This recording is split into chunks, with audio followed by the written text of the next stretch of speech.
Thank you. Bisiafo. Sese die yenam top connect so emani sika de bagana efi wiase afa na nyina yentia kapre. Ane aye free. Top connect amasika mani aye mrekra. Ye wohia ne se wo download with Top Connect app no e Play Store. Diama wo Android phone. Ana se wo use iPhone so a ko Apple Store na download the Top Connect. Aye simple cra. Top Connect wa manda radio num so wo Europe, North America and Asia. Wo mane wo dofu sika fa Top Connect so a aye ntem na emre. Na mawa hoto so sese die sika mani di foforo cra any Top Connect. Se wo hia chechemu bia for Top Connect our plus 442 081 6155 and a plus 442 081 761 600 plus 447 882 950 088 and nasa hwehwe Top Connect our Belfontin Tefidie nyina so Top Connect Fesika mani wa dofo asumdjemu a untia kapre Top Connect yensu ye dieni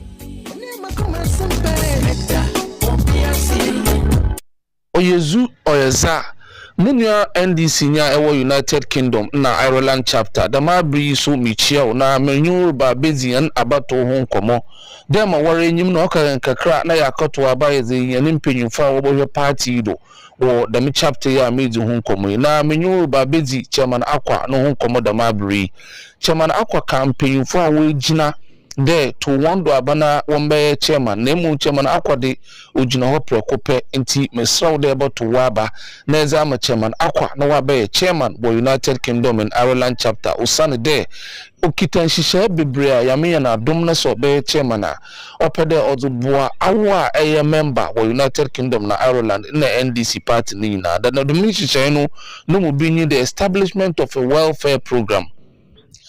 Demo welfare program no mo foso benyi abrubiara NDC ni ehwehwam bo wo sekasama afem bibi kakra bi a ezeboto to nzama wa bra ahokyira aba no demo welfare program e bohwe na wonsa ka bibi kakra ofi 50 pounds zuko 400 pounds na enyesika etume botua eyi chairman akwana adwe na opede odzeboa NDC ibiso nyi de NDC member biara obenya any immigration issue ana mbrem nsemi biara wo bibia otena wo United Kingdom ana Ireland chairman akwa establish mpenyumfa wo betina ho na wahwe na advice biara oyembra kono do na wadi amaw impo se pelo yenyi bi na wejina na waka wasem bi amaw wo United Kingdom ha ana Ireland da mpenyumfi wo mu binum ye lawyers a wobotun wejina ma amaw na waji bibi kakra bi wa bra wobotun wa abo na wo bibiara so akodo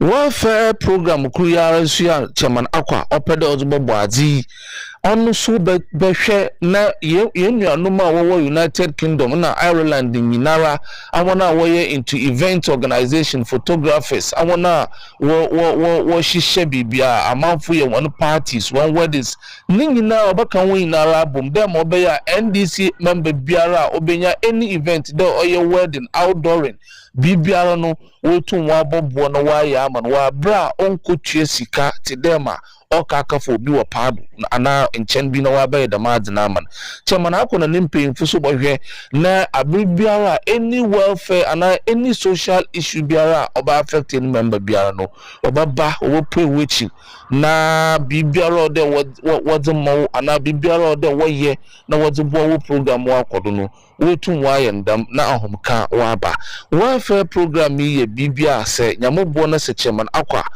obeye chairman wo United Kingdom na Ireland no munsam kakra na me putu hu za achewi odobobaji na oda aboa awo member na oda aboa yen NDC MPyi na epebe nazi munua NDC nya ewo United Kingdom na Ireland to waba former chairman akwa nyamobo na senensa kazebiu na ono so obegina na wa hwede mama ka nyinara odobe yi dwuma na party na akwa n'enyim.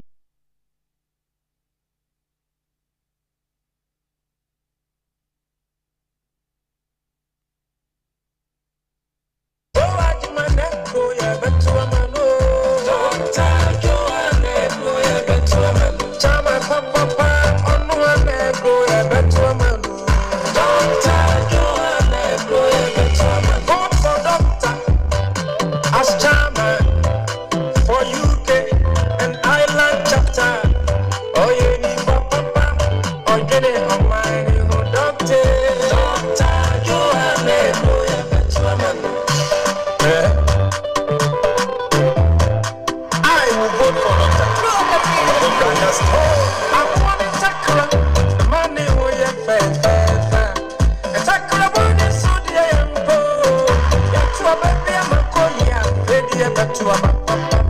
Dr. Joe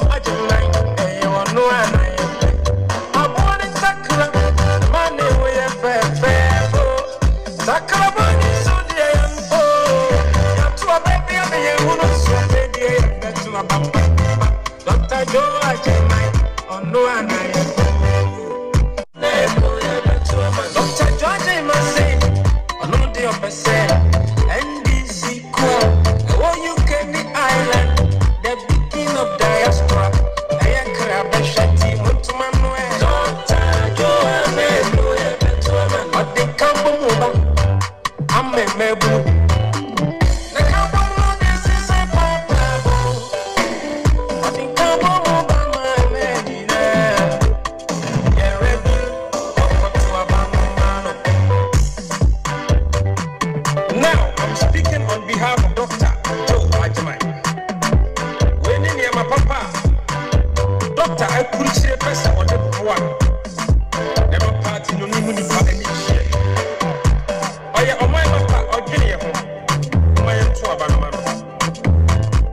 Dr. Joe Agyemang said, "Obey me kiss yourself. Part in the Benyan own office. My meetings are doing now. I pay Doctor I raise the fund. Sikabotu I move through. Say on the back executive members and departmentals in and some of Doctor which is on the back one. I don't know. So I will vote for him. Go and vote for him. Dr. Joe Agyemang on one eye. We gonna vote for Dr. Papa say. I am Dr.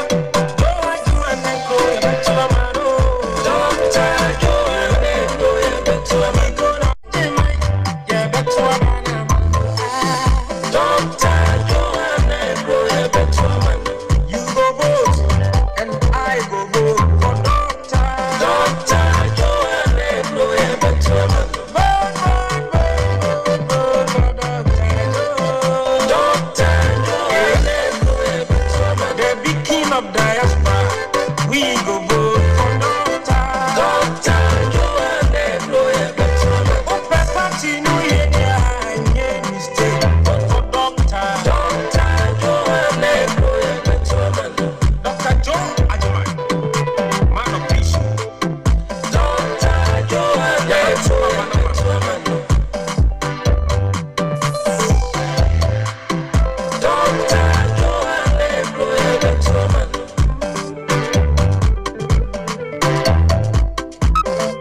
wana mutanen NDC da ke United Kingdom da Ireland chapter ina roƙon ku har wa yau ku vote ku ba chairman Akwa shi kada ne wanda in Allah ya yarda ya win ya zama chairman zai kawo welfare program da zai taimaka muku ya taimaka ma party mu daga cikin wannan welfare program dukkan member da ke neman taimako lokacin da ya shiga cikin masuwa abin da ya kama daga 50 pounds zuwa 400 pounds welfare program na ya tabbatar a baka a taimaka maka in Allah ya maka dalili ka biya wannan kudi bayan haka kuma dukkan member da ke neman wani taimako sha'anin batun takardun shi ko wurin zama ya ajiye manya da lauyoyi da kowane lokaci kake neman advice ko kake neman wani lawyer da zai taimaka maka akan batun sha'anin zamanka a kasar United Kingdom shi kuma su bi bayan ka su taimaka maka su saya maka ka biya wani abu kadan da yake in ka je waje zaka doki lawyer ba da ka same shi haka nan ba muna roƙonka member NDC da ke United Kingdom ko Ireland in lokacin vote ya kai ka vote ka ba chairman Akwa shi kare ne wanda yake zai taimaka ma party mu a lokacin da muke ciki wannan shine sanarwa ko wannan shine abin da muke roko ku taimaka mishi Allah kuma ya taimaka mu duka gaba daya Allah ba mu nasara mun gode muku da ku saurare mu assalamu alaikum wa rahmatullahi ta'ala wa barakatuh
Hello, welcome to NFM Radio. Another beautiful Saturday evening. And Musa, I'm ready to roll. Are you gonna roll with me? I hope you are.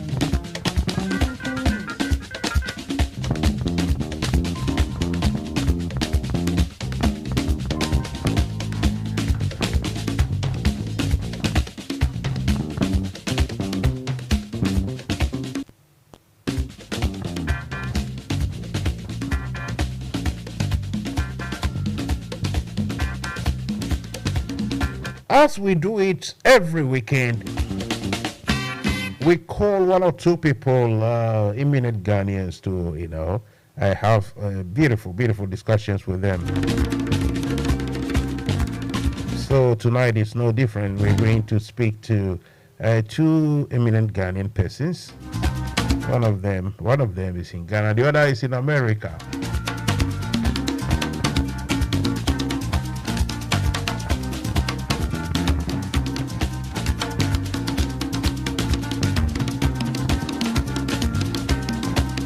But the main topic for discussion tonight is all about the ongoing, confusion or a very stressful situation in Ghana, where for the first time, ladies and gentlemen, we have, how do I put it? Okay, thank you. For the first time, should I say for the first time in Ghana, we have very old persons, or we call them the senior citizens, who have gathered not to, usually when, the senior persons, gather in public is to maybe attend some funeral, or maybe some other occasion has come up, and they all, come out to either celebrate or,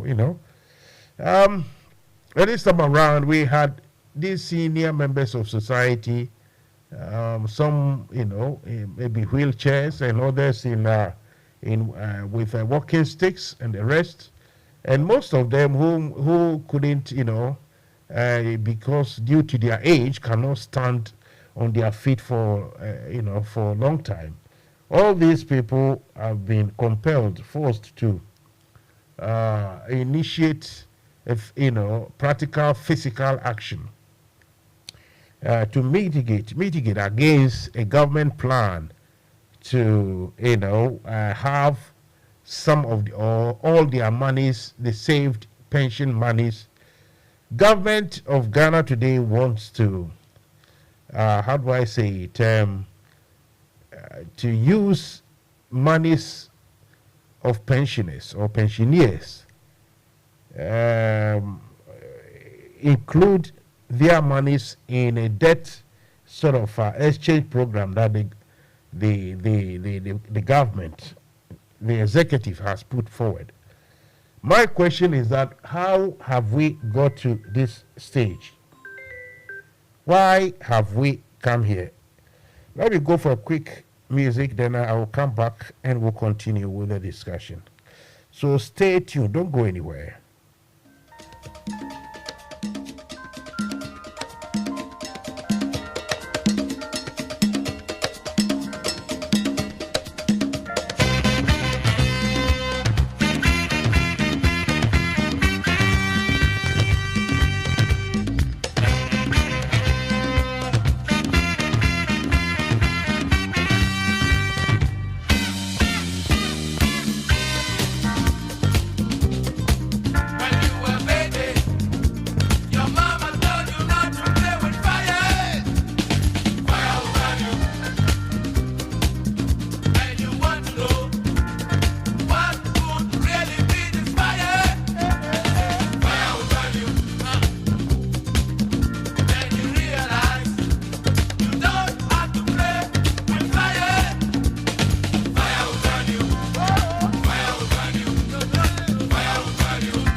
fellow countrymen and people, comrades and friends, Christmas is here with us again.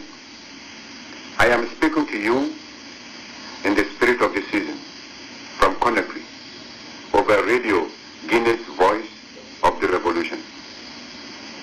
In spite of your suffering and humiliation, I wish that you could have a Merry Christmas and a Happy New Year. This is normally a festive occasion, but on this year's Christmas Day, Ghanaians cannot help reflecting what a fateful year this has been for them. You have seen an unfortunate and sordid chapter in your history. It's a chapter of treachery and betrayal, of greed and hypocrisy, of cant and blunder. It is dark days for Ghana. It is exactly 10 months today when certain officers in the Ghanaian Army and Police turned their guns at the very constitution and legal government which they solemnly swore on their honor to protect and defend. You know that anyone who is capable of such an outrageous betrayal of trust for no reason at all could never have been motivated by the true interests of the people. Events in Ghana since then have confirmed this beyond any doubt.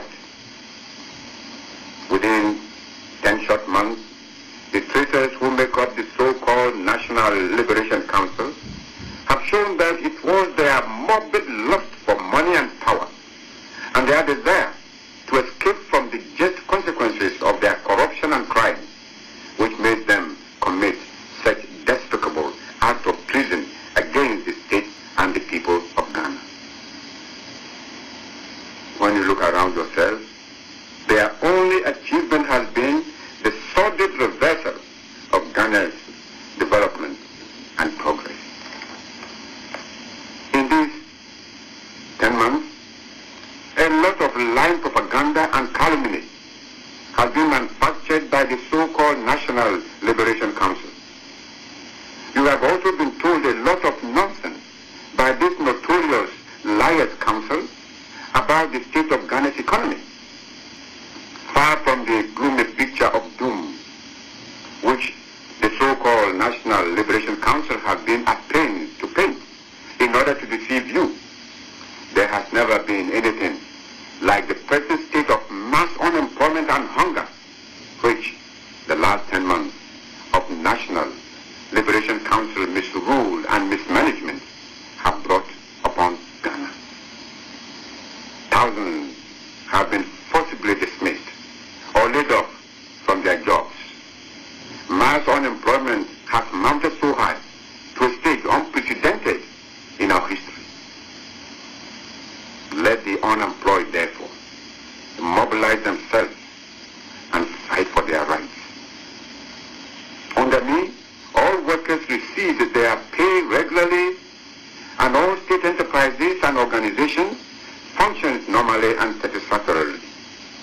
In fact, 10 short months ago, the standard of living in Ghana was one of the highest in Africa. What is the position today? Ghana's standard of living has fallen drastically. The cost of living has gone unthinkably high. Ghana's foreign reserves have entirely disappeared. The value of Ghana's currency has fallen hopelessly.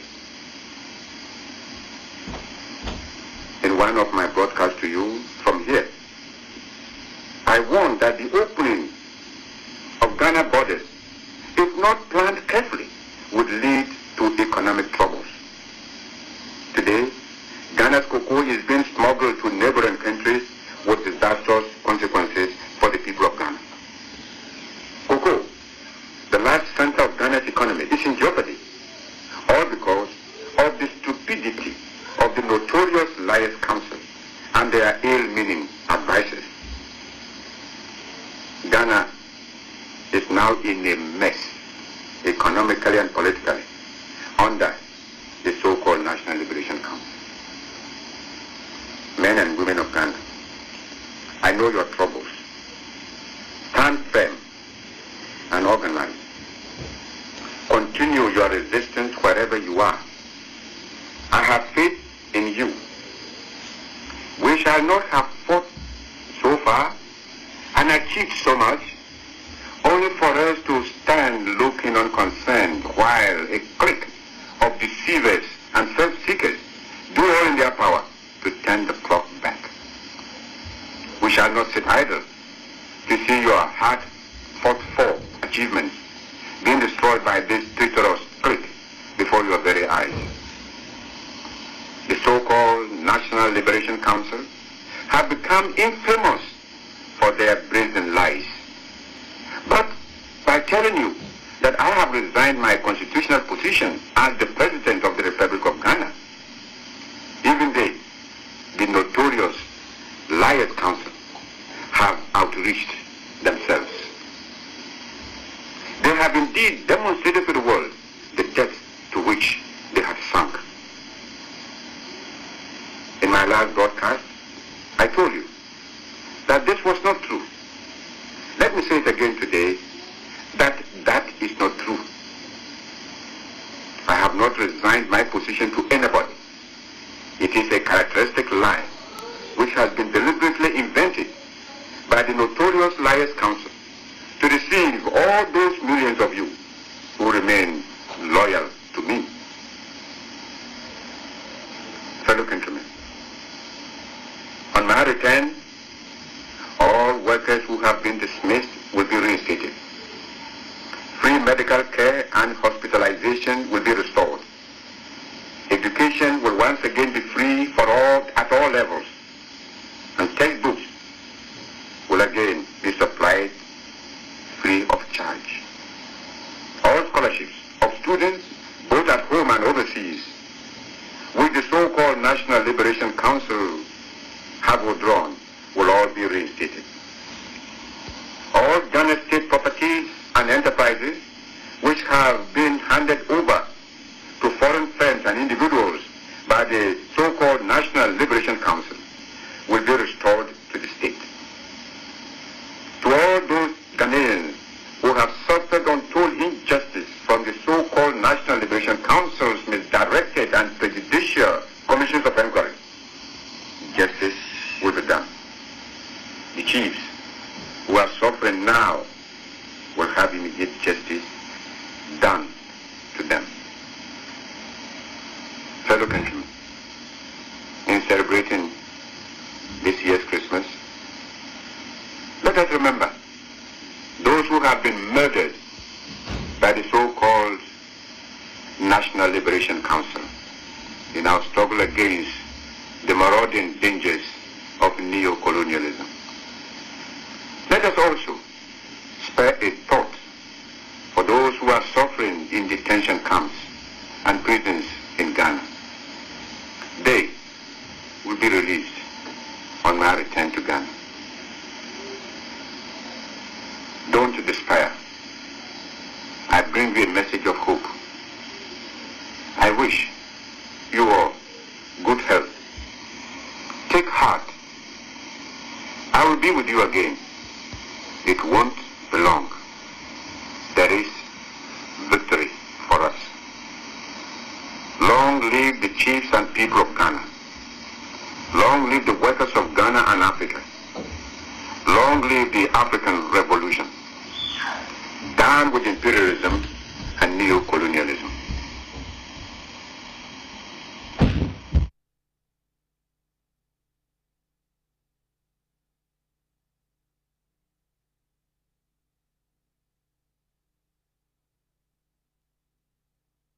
Mo ye ka so for asema na mo Moses. There is no genuine pastor in this country. So for biani oye genuine. There's no pastor in this country. I may say there's no single pastor. Oh my Ghana mo nyankopon ebi na no kasa kire no. They are liars. They are doing business. Obi akotina na sorry dem abie na sorry ye ne business. Na sebi previous youth no mo Ghana so na mo akotina sa sorry dem na mo ton nkumbia bi. Mutumi ko toss off calendar de bo simu dem say mu hia protection. Abra sa sofu no owo bodyguard. na muti krom ha and youth na mo man mo ha no. This is the time I was say ye be new Ghanaian youth, our eyes are opening. Senka asofo ni e genuine adena Christian counselor ye din na youth e wo man mo ha ye bre adentina Christian counselor who do ahimfo e wo krom ha. Everybody is quiet about what is happening. Crisis e wo man mo antinka ye wo sofo mo so mo dwin Ghana ho mo nyame ni papa nka sofo yo mo nsori nkasa ma youth no. We don't have any genuine pastor in this country. We are in this country na sofo bi be shen kom say shatawale bewu shatawale wa yarimpo anka wa bewu. They are all in this country with lies. Black Stars kwako go match na sofo bi di flyer bi ba out to say omuye fasting and prayers for Black Stars. Akosi saying group stage kura mutimi pie. We are living in this country. Instead of saying pointing the mistakes to the government to say is distracting the people of Ghana. No, mu yes ade no. Na mo aye flyers a who do say mu bompire to Galamsey, mu bompire to economic crisis in the country. Me say there's no genuine pastor in this country. So fu biani Ghana ha nyankopon kasa kire no. They are all liars. Nobody. So fu biani o maimu ha. They should come. I can prove to them that they are all liars. So fu biani kroma. So fu bi nim say nyankopon e frɛ na. On kire ye na ebesi 2022. 2023. On kire ye na ebesi 31st night ba afa no mbɛhye o mu nkwasi ankom na ase. Na omu hye wonkom se wo maame ne how wo papa ne how wo bi dua bi asifie ho ne how na mu distract youth na omu di nkonti ba de omu maame na omu papa no machi se omu ya abaifo asofo omu kanipa bom asofo omu ye beef wo Ghana wo so what say nyame nipa ye beef da. Let's open our eyes. Ghana's youth. It's about time amunya ya sorry kona munya adwuma. Work. Stop going to church. It's a waste of time. Sit down in your house, pray. God will listen to you. These pastors are doing business. They are getting money through with the youth. Work and get money. There's no single pastor nyankopon kasa kire no Ghana maimu ha. They are all liars and hypocrites. If they are not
Fire will burn you, and that is the title of the program for tonight.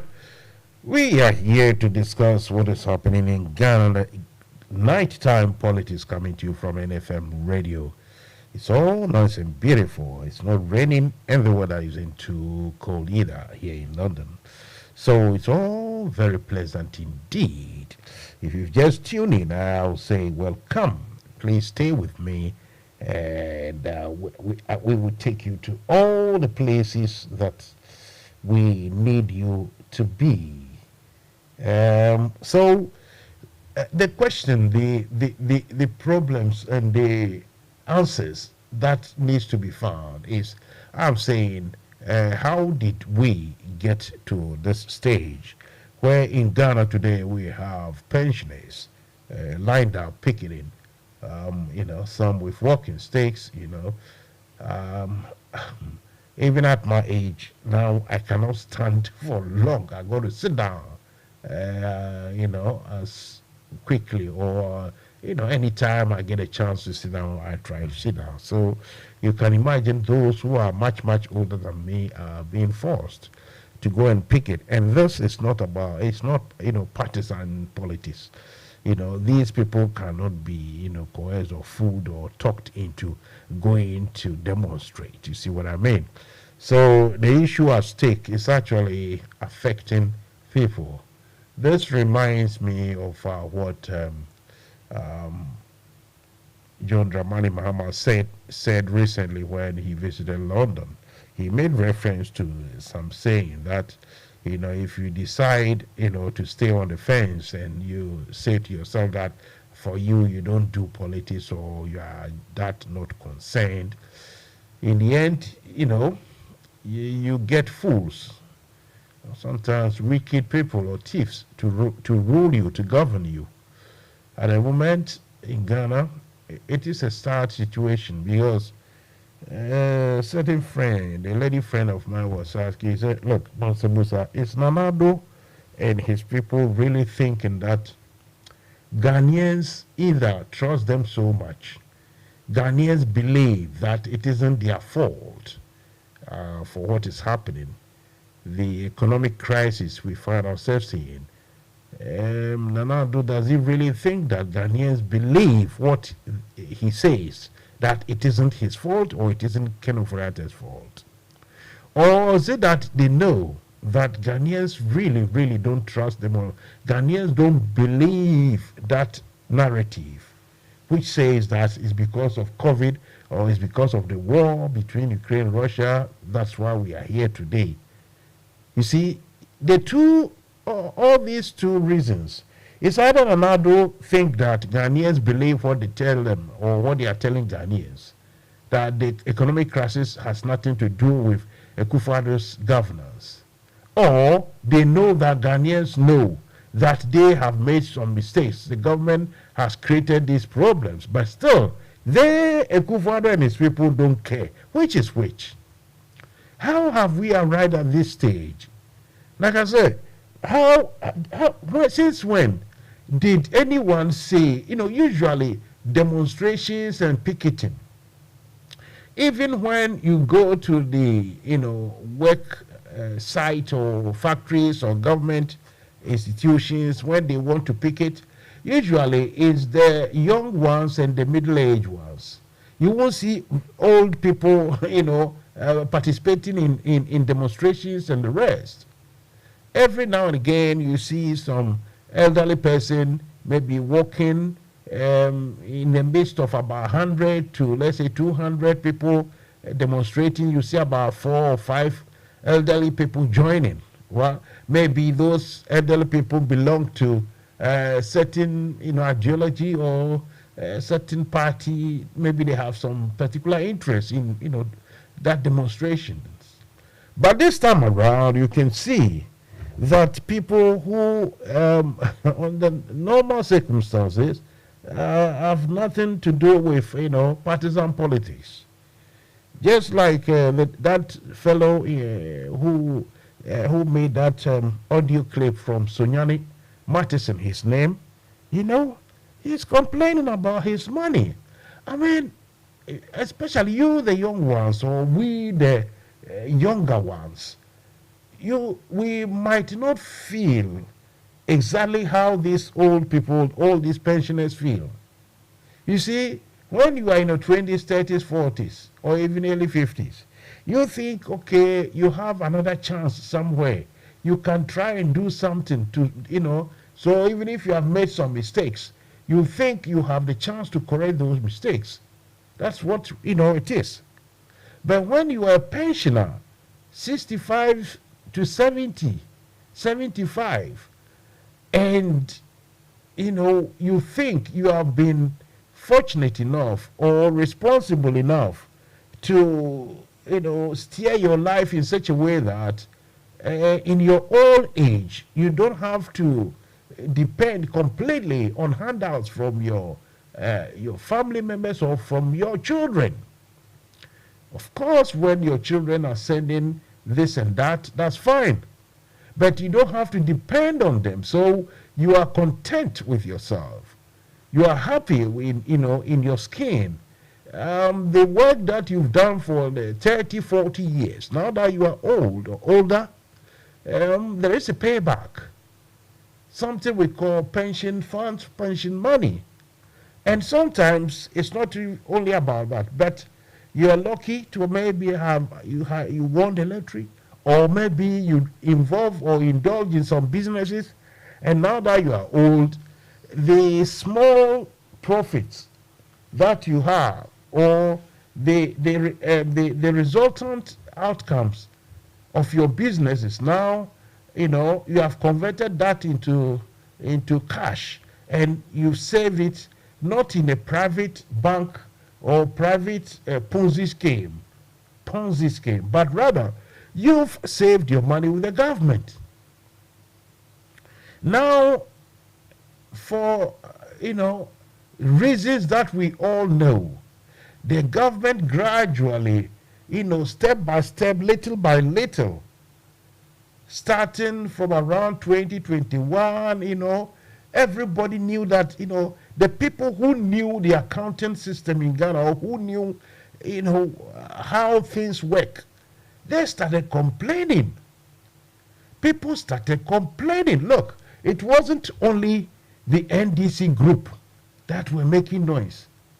Other, individuals and neutral persons, or let's say non-governmental organizations, they started complaining that the economy is not being handled properly, that we are borrowing too much and spending that borrowing on consumption. People complained. It wasn't as though, everybody was, let's put it this way, was chopping. So everybody was quiet and happy.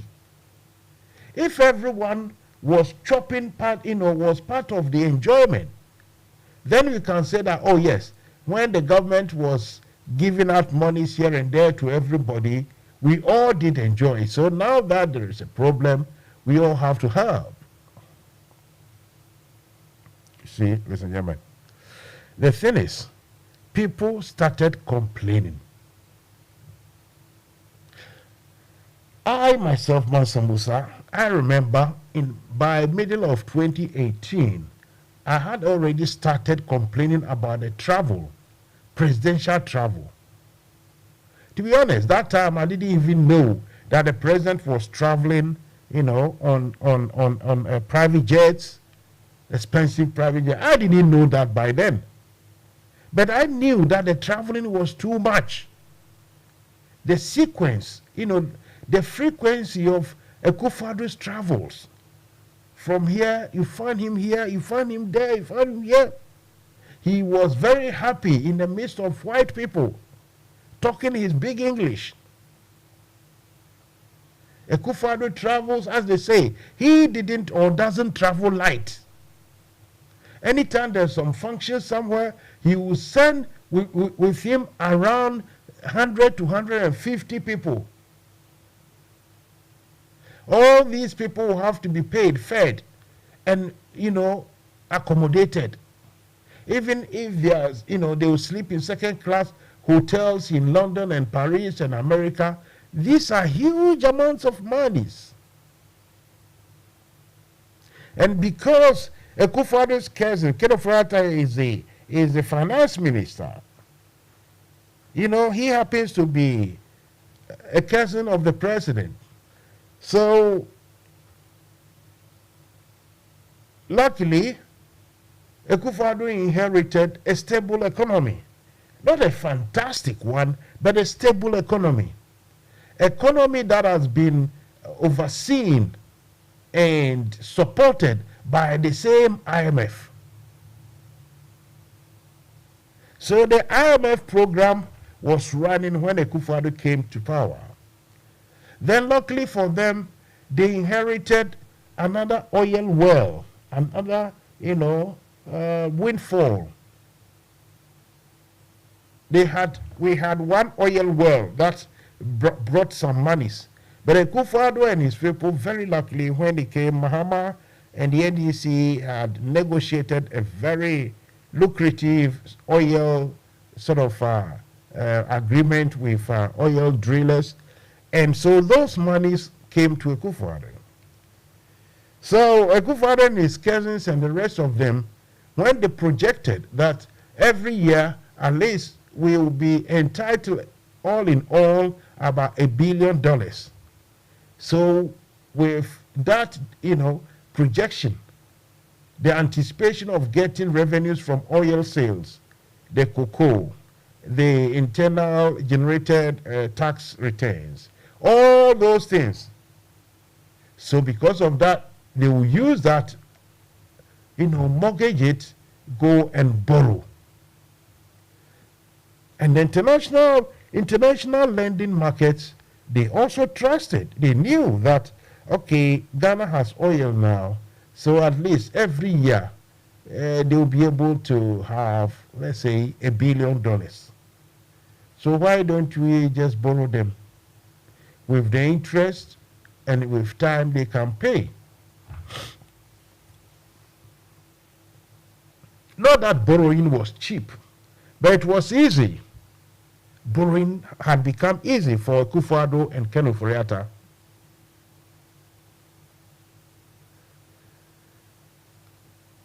I don't want to go into details and bore you with everything, but if you consider the amount of monies that has passed through the hands of Ken Ofori Atta and Akufo-Addo and his people for the past 6 years or so, we are looking at roughly $80 billion.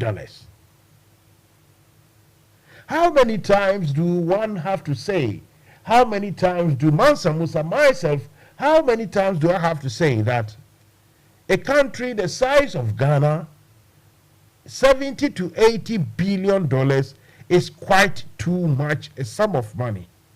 It is quite, a substantial sum of money.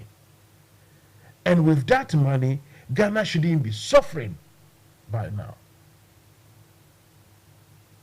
And fierce, Nasa yetumi abano etumi nsa CD or pipi billions 80 eduawotwe enye sika toa. But now say abano akoye family and friends obia penidie enti sika no omoye ne basa. I remember before 2020 elections so sika guka boot and ye che wo table so sika na guka ni boot and ye regusi table so na ye che. One might think that, oh, that one and ye can hear. No, these were the monies we are talking about.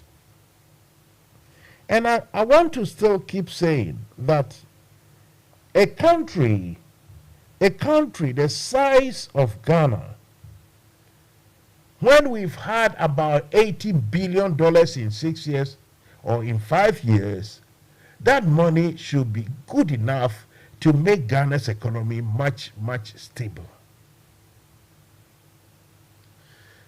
But we have these people, I wouldn't want to call them thieves, they are just reckless. Because when you are stealing, you are clever, you are not reckless.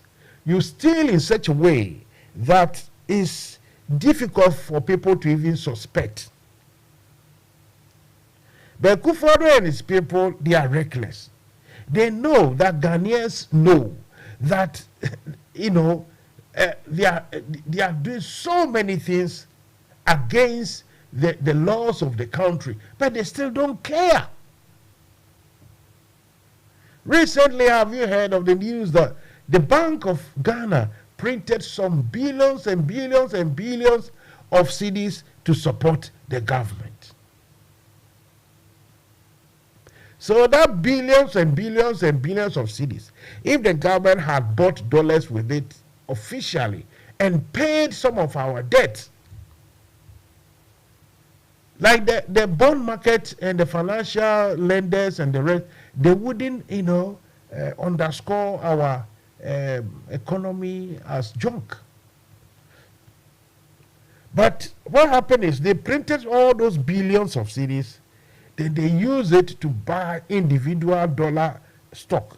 Because it was printed, it was free money.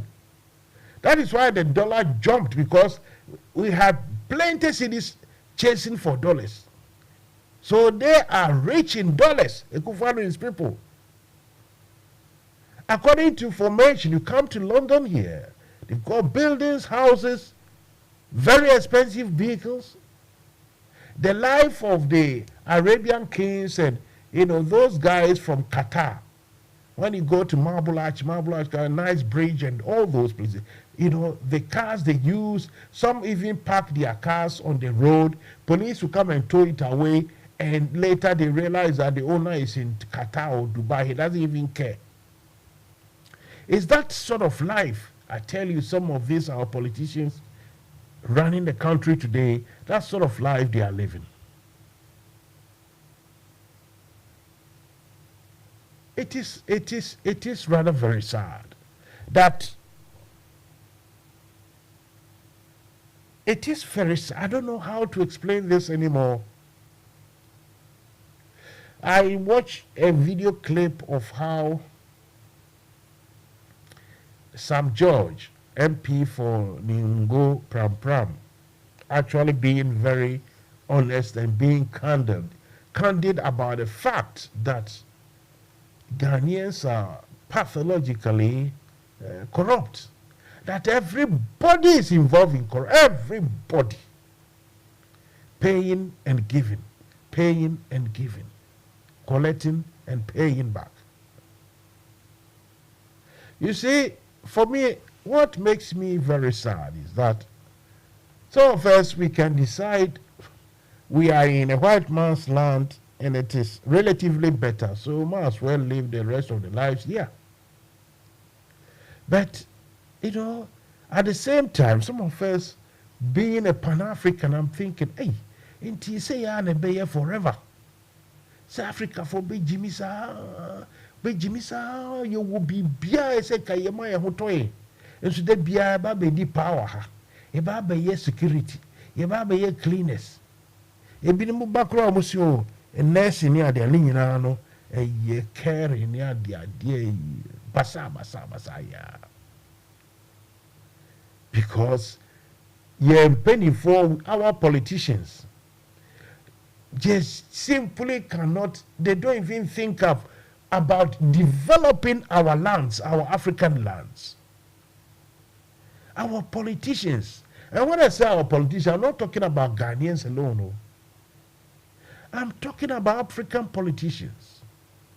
Because, look, just note, if we have about, let's say roughly about 10,000 politicians in Africa, right? Let's say roughly, just roughly. And these 10,000, every year, about 8,000 of them will have their holidays on the African continent. I know the figures I'm mentioning is so, it's so unreal. Maybe we have about 50,000 politicians. So if these 50,000, about 40,000 of them, they spend their holidays and their monies on the African continent. If Egyptians will go and spend their time in Morocco, Moroccans will go and spend their time in Botswana, Botswanans will go and spend their holiday time in Ghana, Ghanaians will go to Kenya, Kenya people go to Equatorial Guinea people will go to Ivory Coast. If our politicians, even if they bought their properties on the African continent, imagine how rich the continent itself and the local economies will benefit from the politicians. But our politicians are such that nothing, the mentality, the colonial mentality that we can't get rid of, which is actually, I don't know, the mentality that makes them think that nothing on the continent is good enough for them. Not the houses, not the hotels, not the food, not the education system. and especially not the health system in Africa. So you can imagine hundreds of millions of dollars hard currency every year. I'm not talking about the illegal, the ill-gotten monies, the corrupted money. No. I'm talking about the proper, well-earned or the hard-earned monies. Their proper pay, wages, and salaries that they use to travel to Europe and the rest. Imagine if they spent that one in Africa. But as we speak, anytime our politicians are on holidays, you see them crisscrossing Europe and America. They have houses in Europe and North America. They have their hospital beds in North America and Europe. Their children are studying North America and Europe. How come that the Osagifo built us the University of Science and Technology, and a Ghanaian politician don't see it, necessary to make it one of the top universities in the world? No, it's better they will take their sons and daughters to go and study. They will say Harvard and Yale and Cambridge and Oxford, and they are so prestigious, they are so happy.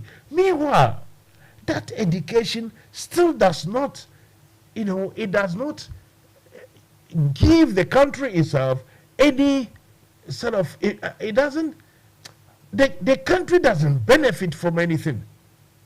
When we send our children to Harvard and Yale and Oxford and Cambridge and Berlin University and the University of Stockholm and all those things, we still don't benefit.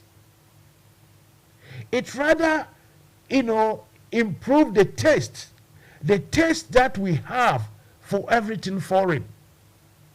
So that your son or daughter who has been trained in America or Europe, his son or daughter will also be trained there. So the Africa itself remains something like, a backyard for a life. You start your life there and move on.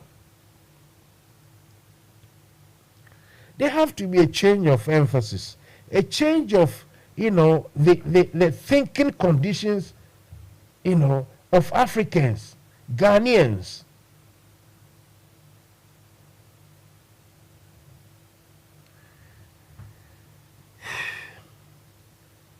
That's why I'm asking the question, how have we got to this?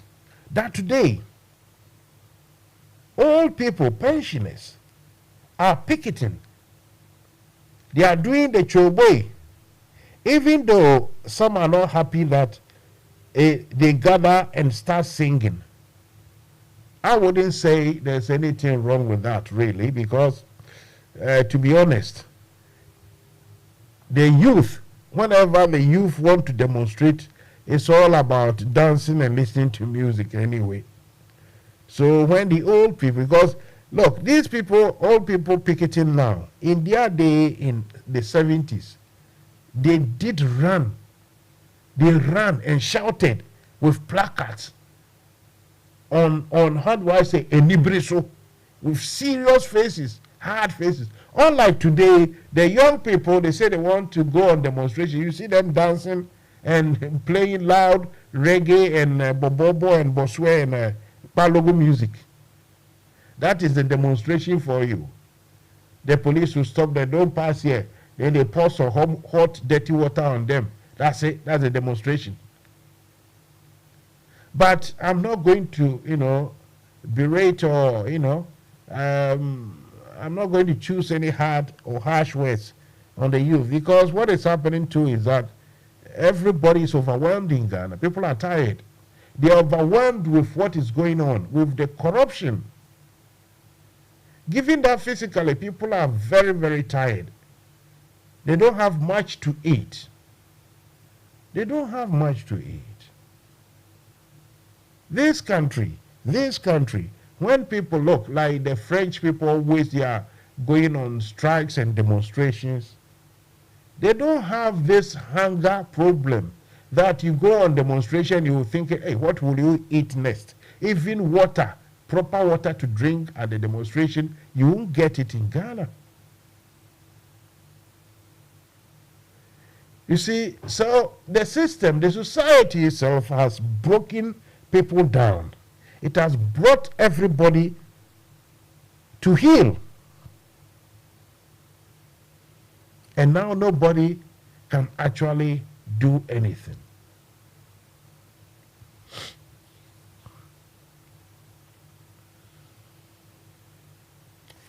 Zero 208-123-5911 or 07876 251-261. If you want to call me, I'll respond. I'm going for a short commercial. I'll be back and we'll definitely continue.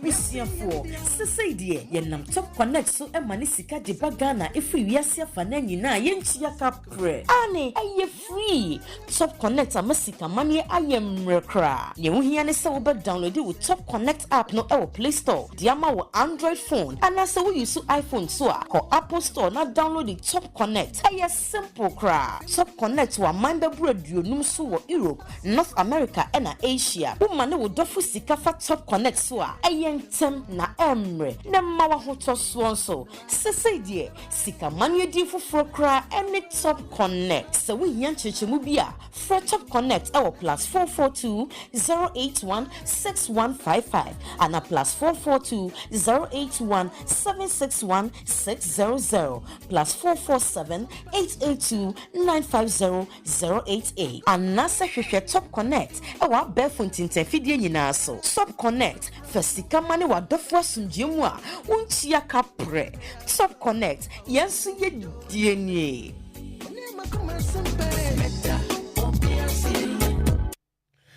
Right, so if you have just tuned in, I will once again say welcome to NFM Radio and to the program Fire Will Burn You. Mansa Musa, I'm sitting on the captain's bridge.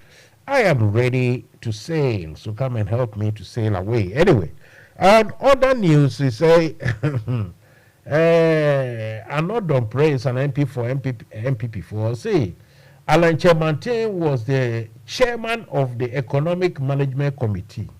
You see, so now they are all running away from it.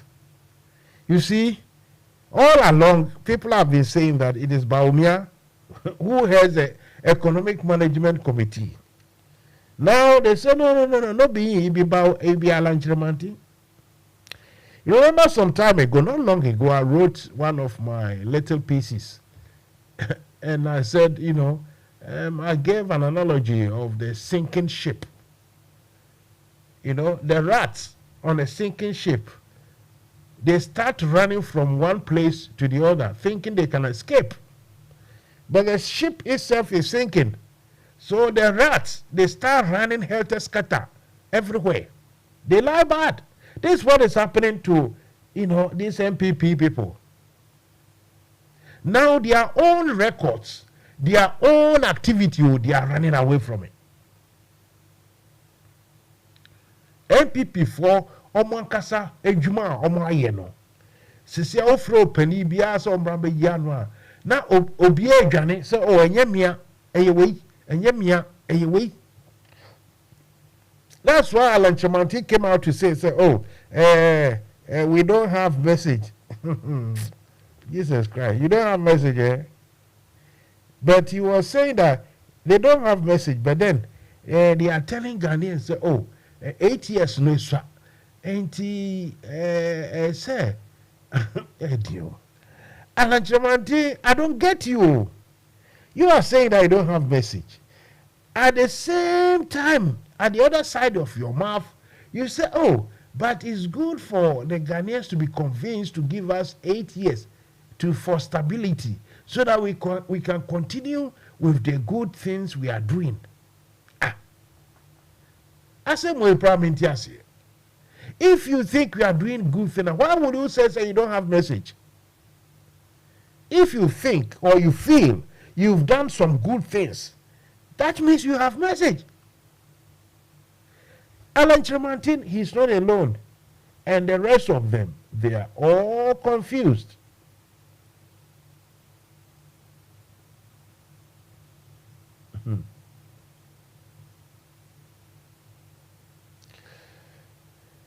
Next week I'll try and see if I can get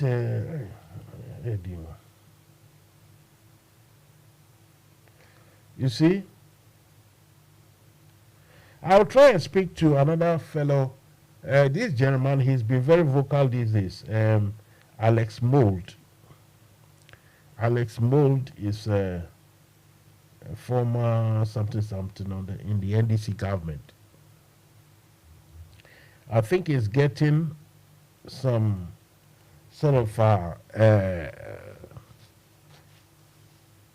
counter comments between himself and Paul Adunomochri. You see,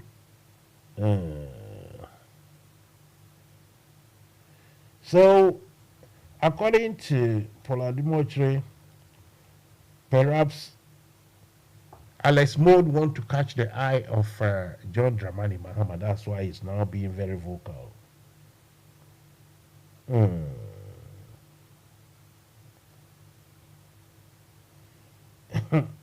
Among focus, wait, you say MPP elections, Baumia will only lose if God dies. HSA, according to Nipaoka Wede, another pray, say Nyami Etias and Nyami Wunkwadia Baumia be winning. I don't know. I don't know where these people are coming from.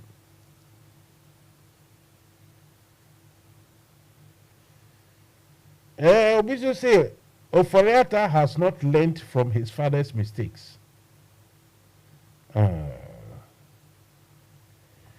Akufo-Addo has invited Sophia Ekufu for urgent meeting. So Sophia Ekufu went to join the people picketing about government plans to, what do we call it, to use part of pensioners' monies to augment or to support their IMF plans. And after the public exposure of Sophia Ekufu, Akufo-Addo has invited her quickly. No, it's all kind of new. As a member of parliament for Musa has alleged that the president has reached out to the immediate past Chief Justice, Sophia Ekufu, after she joined retirees picketing over the government plan to involve their bonds in the domestic debt exchange program. Dr. Clement Apak said that he has information from sources close to the presidency that President Nana Addo Dankwa Akufo-Addo has invited the former Chief Justice of Ghana to a vital meeting. I won't be surprised. This woman will come back and say, oh, that picketing I did was wrong. Now I understand. I support Akufo-Addo. Because remember the pufu. Now saying, Urababi and say, UK has say no kasapa, no kasa. Say a man for MPP for Behuno. I ashana funumuma. Come on. Erabano, they say, why ding? So, who knows what will happen at that meeting? I'm still waiting for my guest to respond. I need to speak to a lady of the CPP fraternity. This lady went on one of these television programs and basically burst into tears, narrating how disgusted or frustrated she was with Nanado's plans to involve the bonds of pensioners in the public debt exchange program. So, yeah, it is that lady I'm waiting for. I've been given signal that she's busy now, but will be ready soon. And that is why I'm still trying to get her to respond. So please bear with as we wait for her to respond to my calls. But then, if you want to join me, join me. The question is, how did we get to such a stage where we have old men and women picketing? I mean, they are virtually demonstrating. Some holding walking sticks and vowing not to leave the premises until their case is resolved. How bad is Ghana debt or Ghana's economic situation? How bad is it? Because one will recall recently I interviewed the one of the people to do with the GUC. And this gentleman said they have been able to agree a 30% increment or increase, with the government. So if the government has all these monies to pay people and still claim that he hasn't got money, it doesn't add up. Like I say, it cannot simply be understood if the government is prepared to dish out more money for workers, and yet pensioners' money will have to be sacrificed. That isn't good enough. You see? So just like the confusion in the MPP itself, where we have Alan Tremantin saying that they haven't got any message. In effect, it is a total failure. But he can't say that, can he? He can't say that we have failed completely. So he said we haven't got a message to send. Then at the same time, he said, look, but Ghanaians will have to, realize that the 4-year term for any government and also or the 8 years is not enough. So they should give another 8 so that they can continue, in order for them to continue the good work Nanado has done. And I'm thinking, if you think Nanado has done some good work, that means you have a message.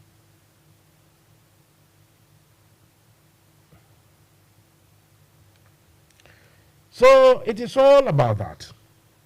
Another news in town we shouldn't forget over the week is that one between Auditor General and Attorney General. Who would have thought that Attorney General will actually be worried about Auditor General publishing a report? Who would have thought that the Attorney General should have come out and say, look, the Auditor General's report is rather damning. So, as at when,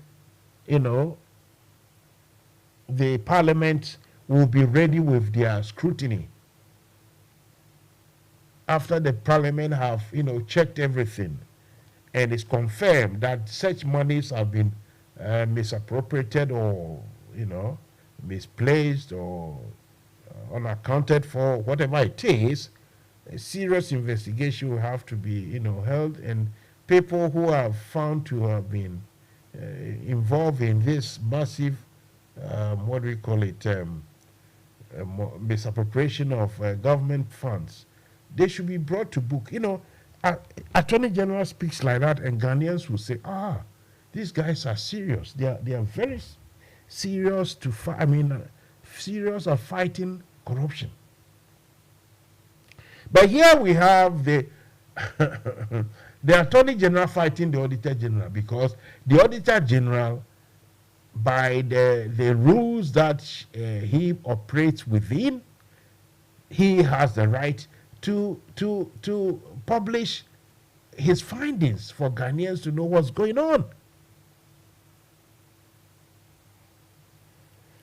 Now, we have many observers coming to support the Auditor General, that the Auditor General has done no wrong. So, a law lecturer and vice chairperson of the Center for Democratic Development, that's CDD, Clara Berry Casa T, says it was constitutional for the Auditor General to publish the report. Her comments come in the wake of demands by the Attorney General and Minister of Justice, Godfrey Yeboah-Dame, for the AG, that's the Auditor General, to unpublish government COVID-19 transaction pending the fulfillment of the constitutional injunction leading to the ultimate publication, including submitting the report first to the Parliament. You see, for me, I don't know. Maybe he should have just said that, look, the Auditor General has erred, so they are going to deal with the Auditor General. But if you tell the Auditor General that he should unpublish it, I mean, he should remove the publication, how is the Auditor General going to do that? Okay, I have seen it on Google. It's there. I haven't published, I haven't made any copies of it, so maybe I can't have it. But those who have made copies all across everywhere in the world, how are you going to get those papers back? This Attorney General, you see, these people, I don't know. Somebody who has studied, well-trained person, a lawyer, he's now an Attorney General, and he doesn't seem to be very clever. He doesn't seem to be very clever because it's like milk or egg. When egg falls down, it breaks, and you say, try and collect the egg from the sand. Attorney General has published it. Now you are telling the Attorney General that he should unpublish. When they say unpublish, that means you should remove it from publication. How is the Attorney General going to do that? So Attorney General takes it out of the hands of, say, Daily Graphic or Ghanaian Times. What about, okay, they'll remove it from Google. What about those who have printed them out already? Or those who have just, how do we call it, downloaded it onto their local, they call it pen drive or memory sticks and the rest. These people don't seem to be clever for me at all. We are not being governed by clever people. I don't know what you think, but I think, obviously, Mansa Musa, so Akufo-Addo has invited the previous Attorney General, Gore Akufu. Is that so? That means exactly what I'm thinking is going to happen. She will be given assurances big money for her to come back and say, oh, the picketing was wrong. Well, yeah,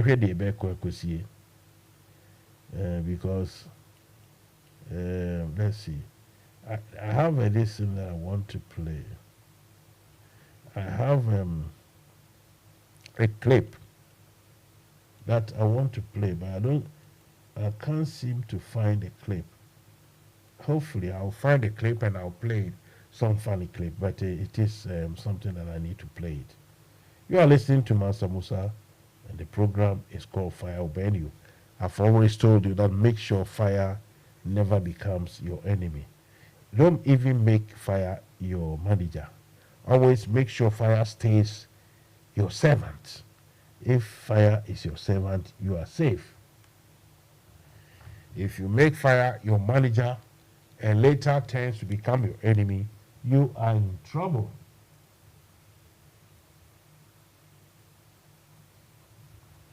Thank you, Mr. Emmanuel Palmer. Emmanuel Palmer Afesi. He say, I'm watching you from Odoko. Yo, thank you very much. Thank you. Keep watching me from Odoko. Osibisa, bash me one sound.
oyezu oyeza munua NDC nya ewo United Kingdom na Ireland chapter da ma bri so michia na menyu ba bezian abato ho nkomo dem ma wore enyim na oka kakra na yakoto abaye ze yanim penyumfa wo bohwe party do wo da mi chapter ya meji ho nkomo na menyu ba bezi chairman akwa no ho nkomo da ma bri chairman akwa campaign for we gina there to wando abana wombe chairman na mu chairman akwa de ogina ho prekope enti mesrawo de ebo to waba na eza ma chairman akwa na wabe chairman bo United Kingdom and Ireland chapter osane de okitan hihye bebre a yame na dom na so be chairman a opede ozuboa awo a eye member wo United Kingdom na Ireland na NDC party ni na da na dom hihye no mu binyi the establishment of a welfare program. Dem welfare program yi numu mfaso binyi abrubiara NDC ni ehwehwam bo wo sekasama fem bibi kakre bi a ezebototo nzama wa abra ahokyira aba no dem welfare program yi bohwe na wonsa ka bibi kakra ofi 50 pounds zuko 400 pounds na enyesika etume botua eyi ye chairman akwana adwe na opede odzeboa NDC ibiso nyi de NDC member biara obenya any immigration issue ana mbrem nsemi biara wo bibia otena wo United Kingdom ana Ireland chairman akwa establish mpenyumfo a wo betena ho na wahwe na advice biara oyembra kono do na wodi amaw impo se pelo yenyi bi na wegina na waka wasem bi amaw wo United Kingdom ha ana Ireland da mpenyumfi wo mu binum ye lawyers a obotum wegina ma amaw no waji bibi kakre bi wa bra obotum wa abo na wo bibiara so akodo welfare program kuriyara su ya chairman akwa opede ozubobo azi onu so behwe na yenuanum a wo United Kingdom na Ireland nyinara awona woye into event organization photographers awona wo hihye bibia amanfo ye one parties one weddings ningina obaka won nyinara bom dem obeya NDC member biara obenya any event there oye wedding outdooring bibiara no wetu wa bobo no wa ya ama no wa bra onkotue sika ti dem a okaka fo bi wo paado ana enchen bi na wa baye da madina man chairman akona nimpemfu so bohwe na abibiara any welfare ana any social issue biara right. So we'll go back to that commercial later on. We'll be sending me audio bi ba membo na yentie kakra yewia na fe yatwa yenkomo no so. It's been long, and I believe we are all doing well. Wow, you see where we have gotten to now? It is now the turn of the pensioners. Every person has been dealt with in this country, and now it is the turn of the old people. There is no discrimination. This is a big lesson. I believe many of you have asked this question, how did we get here? And I know you have equally asked the same question, how did we get here? We got here because we said, I don't do politics. Because you prefer to keep quiet. The silence over the years is what has brought us here today. Oh, you can't criticize your elders. You can't criticize their leaders. They know more than you do. Just support them with prayers and everything will be fine. Does not solve problems. And that is exactly why we are here today. If you want your problems to be solved, you need to take action. And you need to do it yourself. Nobody will do it for you. Your MPs that you have voted for since 2016, especially the government in power, can you say that they have represented you the way they are supposed to represent you? Look at what has happened. They will talk and they give them money and they keep quiet because they need that money to come back and bribe you so that you go back and vote for them and the nonsense will continue until we all grow old. You see these people that are picketing right now, the pensioners, most of them have worked for over 40 years. They had their jobs so easy. Jobs were ready before they left school, and so they didn't have to struggle. You that you are watching me, how old are you? You are getting to 30. You are over 30, you are hitting 40. Some of you still don't have jobs. Life is hard now. When are you going to get that job? When are you going to save? How much will go into your pension and how much will go into investment? You become more miserable than these people in some few years to come. Crooks will always find their way to office. The system can be improved, but in some few years' time, another crook will come and you'll be more miserable than these people are. You need to take action right now. I saw Sophia Akufu joining the pensioners to picket. Really? Sophia Akufu was in charge of the internally generated COVID funds. The NPs or the minority side of the of NDC blew the alarm concerning the COVID fund. Both internal and external funds were misused, misapplied, misappropriated, everything. The majority side refused an audit when they advocated for an audit, and the attorney general had the nerve to say that the auditor general releasing the COVID audit to the public is unconstitutional.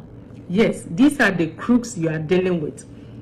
This current government and the NPP party knew that Ghanaians were timid, we are weak people, and will never act. They knew that they planned and they came out and they have executed the plan, and they are still executing it because they know that they can whip us, they can lash us, they can drag us, and yet we will not say a word. We will sit down and say The will not solve any problem in Ghana. It will not solve it, and we'll continue to suffer if we can't make that change, and nobody will make that change for you. You will have to make the change yourself. Yes, Sophia Akufu didn't care because the money wasn't her money. It didn't concern her. Today that they have stepped on her feet, she wants to cry and she wants to talk. No. If you didn't talk yesterday, you cannot talk today. Life is like wind. Right. This young lady has spoken. And I couldn't have put it any better. You see, that Sophia Akufu line, I don't want to support the same line saying that, okay, because she didn't say anything previously, she doesn't have to say anything. You see, whatever her plans, if she wanted, to come to the limelight so that Akufo-Addo will invite her and, give her something to satisfy her to keep quiet, maybe, well, she has succeeded. But at least she has come out to speak. So no matter how cynical her actions may be, I still think she has come out to, at least she has come out on the march to say to people, to portray that he thinks what is happening is not right. But I totally understand this young lady's concern, her plight and her complete feeling of frustration and how she's against the whole system isn't working, and for that matter, she has come out strongly to condemn, what is happening. For what it's worth, I always say that in any case, one day all this will come to a head. It will end, but at whose expense and at what cost? Because the time that people realize that they've been duped, that time these people who are doing the duping might have done everything and left the scene. You see? But still, we say we are practicing democracy, so we have to always wait for when the appropriate time comes, isn't it? Maybe so, we have to just wait. By the time the appropriate time comes, the whole thing has been destroyed. then we start all over again. If you consider the fact that here in the UK, in Germany, and other places, people go on strike. Their standard of living or standard of life, their way of, how people live in Europe and America and elsewhere is far better. I mean, if you relatively, compare to our standards, far, far better. And yet they are picketing, they are going on strike. In one instance, I want to blame the Ghanaians, especially the youth, for not demonstrating. In another, I'm thinking I understand them, because the energy is gone. The physical energy, the mental energy, the emotional energy. The physical energy is that you go on these demonstrations and you don't even get water to drink. You go on these demonstrations, by the time you get home, you are even much more hungry. The frustration is that Ghanaians have just almost given up, overwhelmed. So, on one hand, I want to blame Ghanaian youth. Why are you quiet? But on the other hand, I totally understand why they are quiet. I totally understand. I appreciate, why they don't want to act. Part of it is that the society is so partisan, divided, that some people have decided, for them, their decision is that they don't have to do anything to undermine their party or their government. Let me play this music, I'll be back. Or to hear more options. You see? And that is the situation at hand now.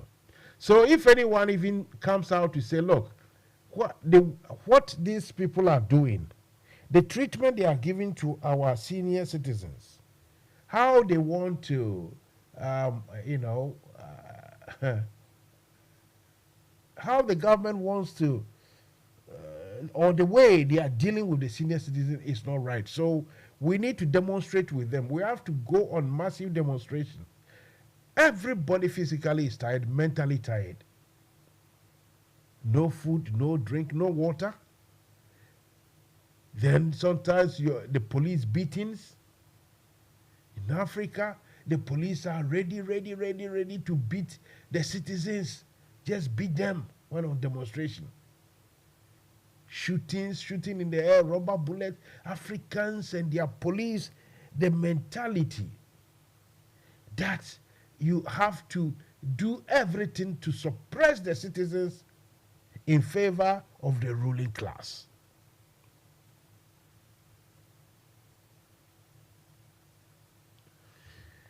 All this week, I've said that, most of my coverage will be, the topics will center around the 24th February 1966 coup and its aftermath.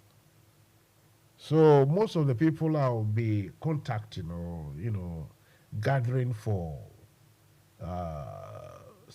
for as my guest speakers will be from the CPP side. But all the same, I hope to get some persons from NDC, NPP as well, both here and from Accra.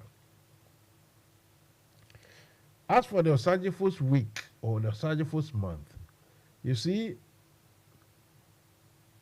when it's 6th of March and the rest, I don't want to talk about it too much now. But the fact is, I rather would like to point out what has created these problems or this, how do I say it? Disjointment, this sort of incoherent governance that we are having, so much so that nothing seems to be working or nothing seems to work for us. That's why I want to highlight or to point out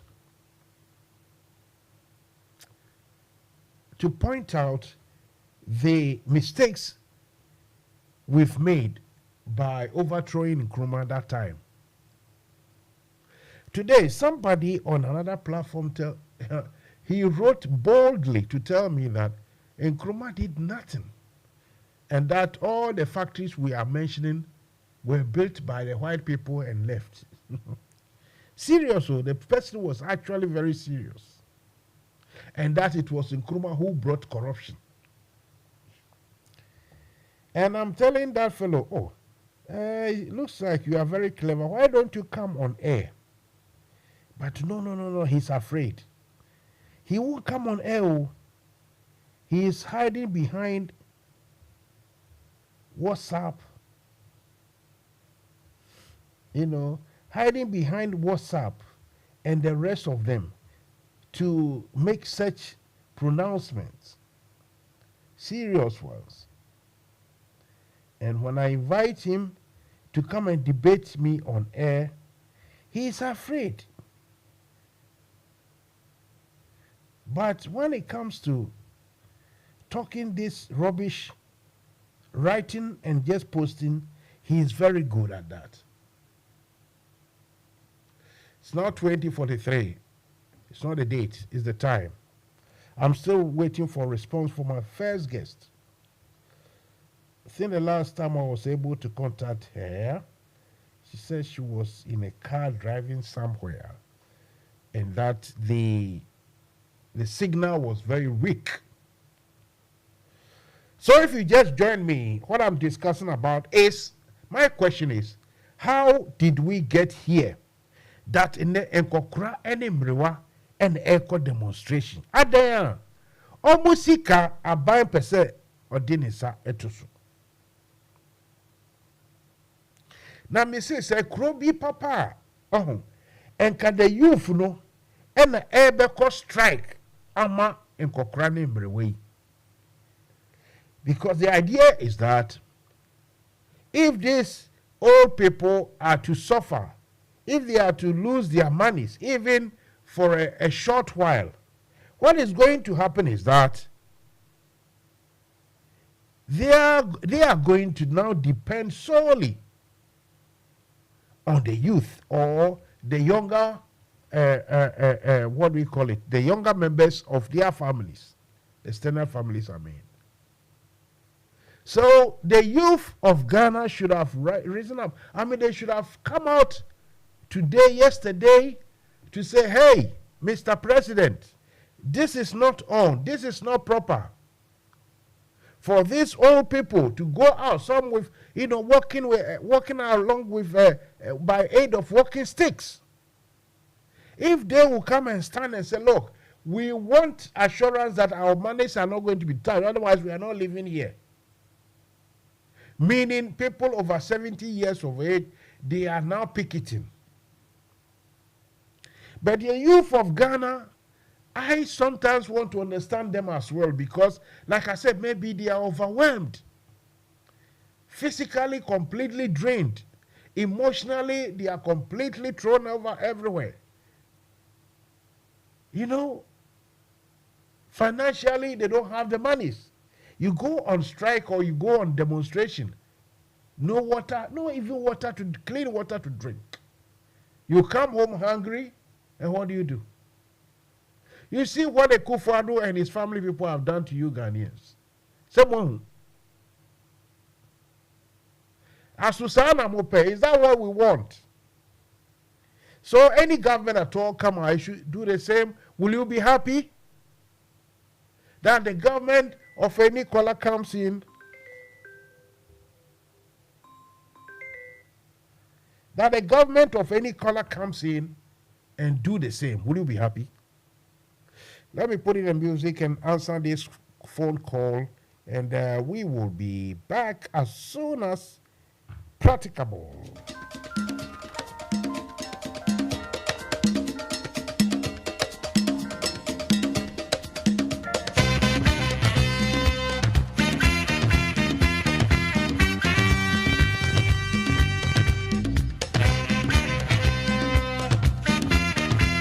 So it's going to be a mixed match or mixed bag of discussions and topics and everything. Like I said, this month, this week and this month is the month for the Osagefo.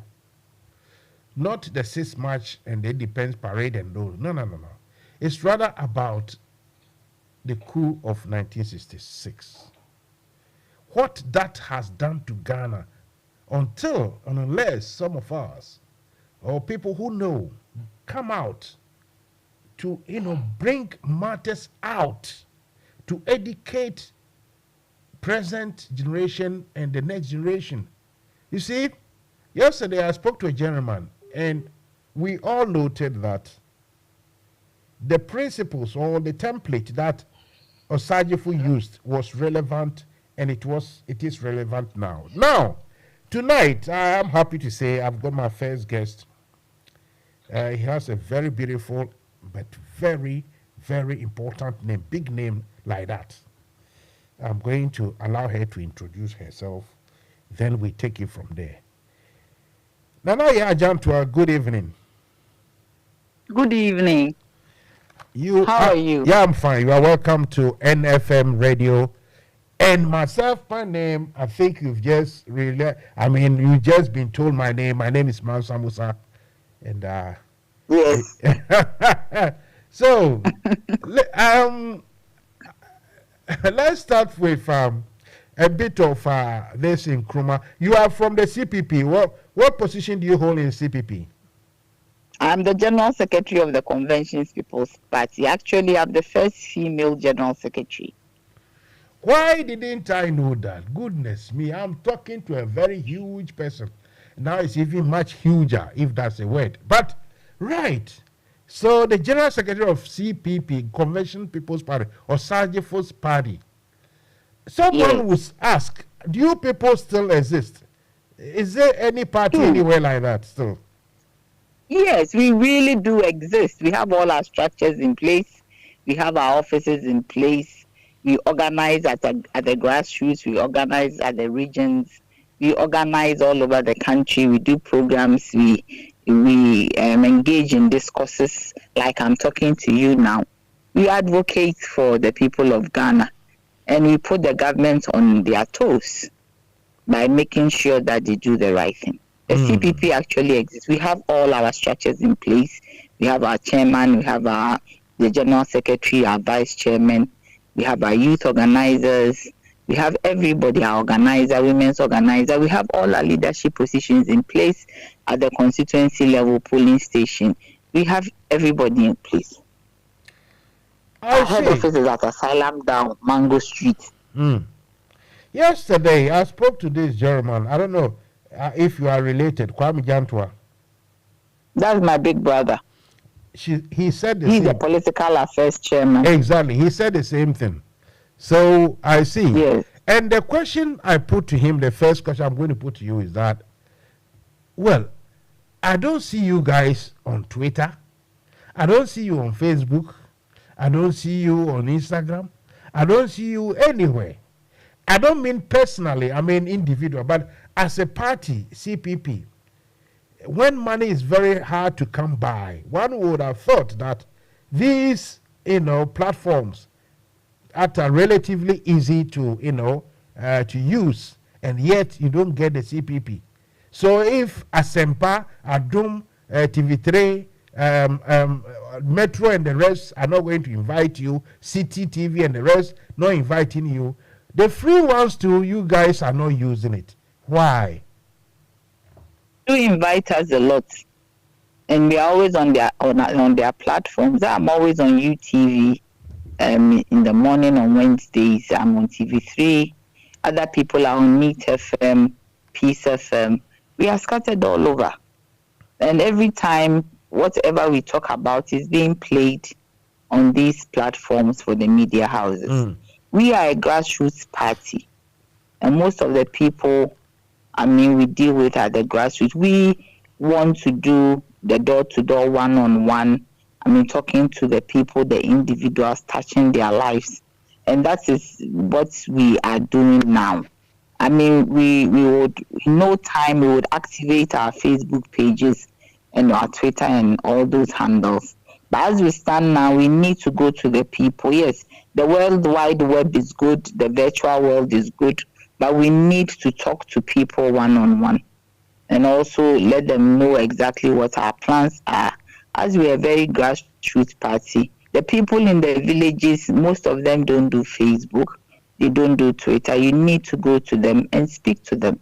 And if you base all your campaign and your advocacy on Twitter, Facebook, there is no personal touch. As it stands now, the situation in Ghana, people need some form of hope. And you can only give good hope and true hope when you talk to the people. And then they will let you know exactly what their issues are. Yes, Twitter is good, Facebook is good, Instagram is good. They are very good engines for dissemination of information and human interaction. But also the one-on-one, the conventional one-on-one is also perfect. I see. So in any case, I've been proven right that I don't see you guys. Now you are, you've actually admitted that you are going to activate those things because they are very important. That is good to know. That is good to know. And I must say, maybe I have to know where to look for because the usual suspects. We are on it as individual members of the party. Yes, but not. I get it. Yeah. Also on we have a Facebook page. Okay. We have a Facebook page. When you go to Facebook and you type CPP, you find us there. We have a Facebook page. Yes, we do have a Facebook page, but we want to more interact with the people. I guess I need to look at the right places because I don't see you people, especially a place like GMG. Good morning, Ghana. Good afternoon, Ghana. Good evening, Ghana. You are not. But Ghana is not only Metro TV. That's what I'm saying. I personally, I'm not also going to admit that I have to look at the right places. Fair enough. Maybe you don't look at UTV, you don't look at PSF, you don't look at TV3, you don't look at GTV. No. Yes. If you are going with the message, so be it. That's beautiful. That's really. I'm happy to hear that because I have some friends, old boys here. Some of the people, the first people in Kroma sent out to go and study. I've got them here, and they are getting worried. That looks as if the youth have. You don't go to OKFM, their Facebook page. You don't go to Kingdom Facebook page, Happy FM Facebook page. We are there. I see. We are there advocating, yes. So what is my brother Kwame is always on GH1. He's on Star FM. He's on TV3. My youth organizer is always on Meet FM, OKFM. My national organizer is on Pan African TV. I mean, we are scattered all over. I am on UTV. My former chairman, Haja Hamdatu, is mostly on GTV. I see. So what is your objective? What's the plan? Because some are saying that to actually fight for a win, president, is almost impossible, not likely. Maybe not impossible, but not likely. So you got to, someone suggested yesterday that you should rather look for a winnable seat, maybe 10 regions, find 10 winnable seats, and start with that. What do you think of that proposal? It will be very unfortunate for anybody to say that we can't win the presidential. I mean, I don't know the basis upon which that is being said. Well, because of the outcomes of the recent elections, you don't get even 5% of the votes. You see, that's the problem. Compare the past elections to what is going to come. Okay. Because now Ghanaians are crying for a change. For all the mess that this government has caused, everybody wants a change. And when you talk to them, they will tell you the alternative is CPP. So, I mean, there is an opportunity for us to get to the Flagstaff House, to change the fortunes of Ghanaians in 2024. I have a CPP flag in my car, and wherever I go, I'm flogged by the youth. I'm flogged by everybody saying that it is our time. So we just need to, get it right. and move it. Every party have their down days. The MPP that is in power today was in opposition for almost 38 years. That's in 2000 they came to power. So I'm saying that as we stand, as we go CPP forward, has the been Joshua out will of come power to the for rescue. nearly over 50 years. But you can say that Liman's time was CPP. But even though Liman We came himself, to power in 1979. yeah, but Liman himself wasn't even CPP, was he? I mean, that's, you see, it's not the person. It is the ideology and the party, the grouping. Whoever was behind the PNP at the time, they were all CPP. Because the name CPP had been banned, they couldn't use the name. So they had to coin another name for us to win the election and participate. We used only 3 months to win the election in 79. 3 months. Yeah, I remember. I was even with the fresh candidates. Yeah. Who was not known in the political arena. We organized, and used 3 months to win. Maybe because Ghanaians, so I mean, once maybe it was the time for you guys to, but at least you won with members of CPP in that party. But now that you are going to contest with the CPP itself, the general consensus going round is that which CPP are we going to contest with? No, what I mean is, you are going to contest with the CPP itself. No. I mean, now that you are going to contest as CPP, that's what I want to say. But the general observation is that you guys are not being heard of, or you are not exposing yourself too much, or you are not doing very well, and more so that most of your members are more attached to the MPP and the NDC. So you are like a divided front. Tell us that is true. Sometimes I find you are very categorical about this statement. But I find it very difficult I am the general secretary of the party. I don't have people who are MPP and NDC. You see, Ghana is a large country. I mean, in a context, people have families.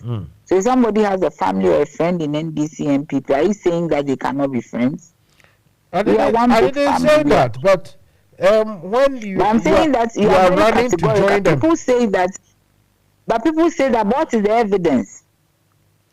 You can't just say that, for CPP, it is part NDC, part MPP. I haven't seen that evidence ever since I became General Secretary. And before I became General Secretary as a member of the party, I didn't see that.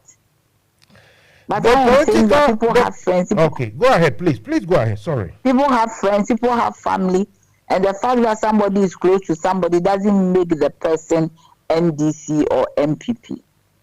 Because I do not see how, you see, it's very, that kind of argument, it doesn't sit well with my mind. As everybody is saying, CPP, I mean, according to people, CPP cannot even win power. That's what people are saying. So why should somebody be in CPP and be in NDC and MPP? Why doesn't a person just go to NDC or MPP? Because as people are saying, they have been in power before. Do you share the same... Do you sit in... Oh, sorry. Go ahead. No, I want you to end your statements. Do you get me? I mean, it doesn't make sense to me that if somebody is NDC, the person will come and sit in CPP and not go to NDC. You will even feel comfortable. Because the ideologies are different, the way we think are different. For instance, somebody in CPP and is MPP, you will not feel okay in CPP. Because we are a socialist party. Anybody coming from the MPP is a capitalist. So how do you exist amongst us? Because we do everything according to socialism. We do everything according to scientific socialism. We create wealth for the people. We look for the people. We are in charge of government and we are in charge of the system, the industry. We believe that government should be in charge of everything, not the private sector. We believe that government should take the lead in industrialization, in education, not the private sector, in health, in providing amenities. We do not think that's the private sector's role. The engine of growth in every nation is the government, not the private sector. So if you are an MPP and you are in the CPP, you will not exist. How would you feel comfortable? Because we have different ideologies. Yesterday, the political affairs chairman, when I spoke to him, I mean, we had conversation, categorically said, and I made him repeat it, that your chairperson somehow, flirting with the NPP, and that he went to see in Anado for some vehicles and some monies or something like that. Do you share the same sort of, sentiment, or are these facts? Is it true? But he's told you why you want to get another information. You need confirmation from me. Yes. Because you are the general secretary. No, he said exactly what?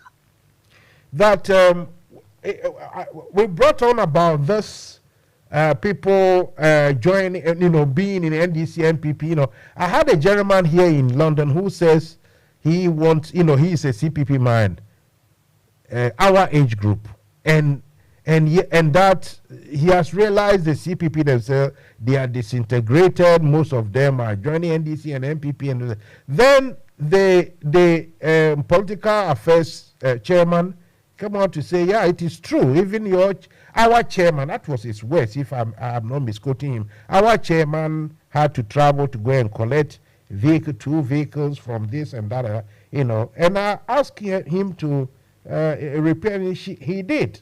That is true. That's what happened. So you want me to confirm or say it is not true? Well, if it isn't true, you can say it's not true. But if it is, no, because this one has nothing to do with somebody being NDC or NPP and CPP. You get me? You hear all these things going on. Sometimes, people help, government help political parties. It does not mean that because it's not the first time it is done. Government help political parties, and when it is done for the party to move on, for democracy to grow.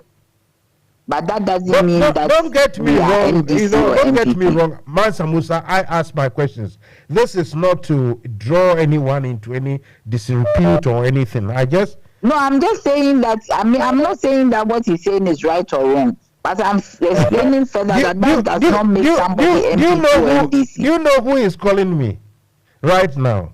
Who is calling you? Your chairman is trying to barge in. I don't know if she's listening and she's heard it, but she is trying to call me. Nana so can I go off? No, don't go, because the point is WhatsApp. I'm not ready for that kind of banter. Exactly. That's why I say I didn't invite her. So all I'm trying to explain is that these things happen. Yes. And when you cannot say somebody is MPP or NDC because that has happened. Look, Madam Jantua, I called you not even because of typical CPP issues, because it's in Nkrumah's month. That's why we are talking about it. But I don't know, for some reason she wanted to come join. But no, that's not the plan. So please don't worry about it. Let's do our conversation. For me, I asked my question and someone got to answer it the way they want to answer. I don't want to drag anybody into any disrepute or anything. So don't worry about that.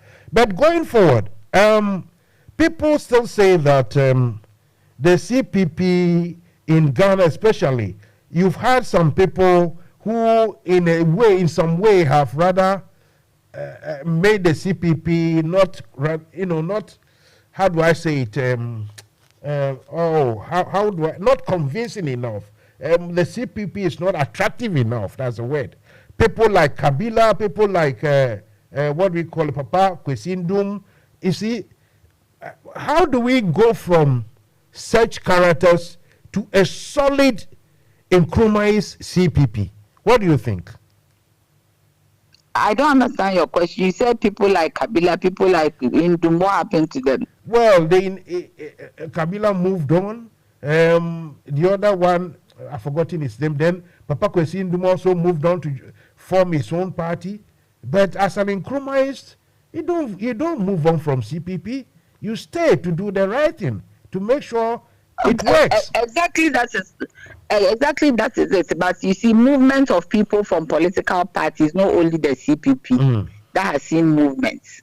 When you talk about movements in political parties in Ghana, even the MPP, people move.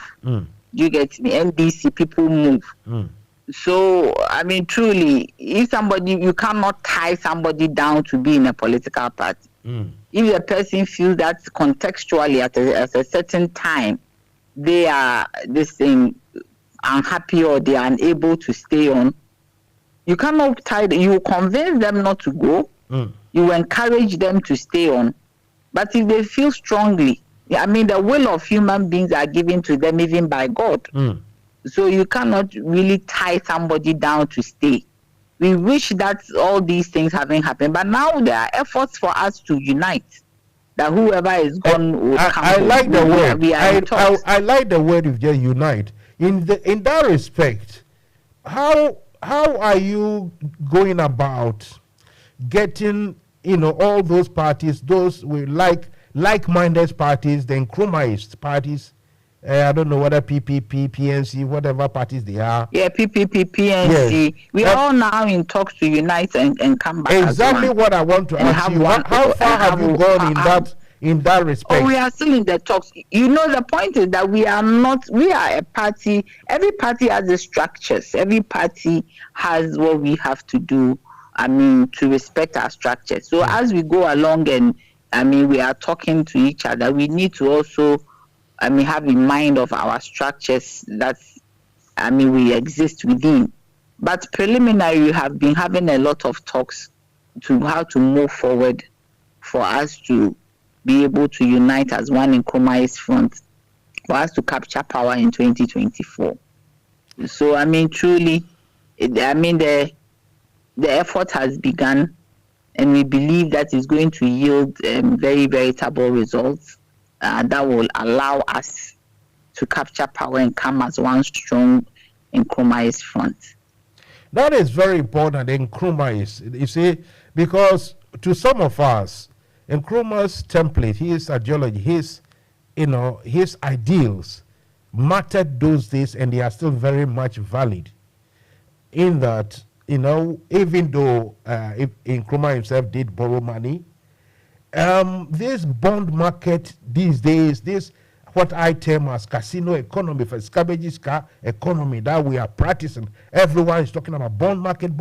Meanwhile, we don't borrow, depending on what we produce. We borrow. They said something last. They said Gogisbeck economy, but now even the Gogisbeck economy where we only export raw materials. At least we had the raw materials. Now we don't even export the raw materials.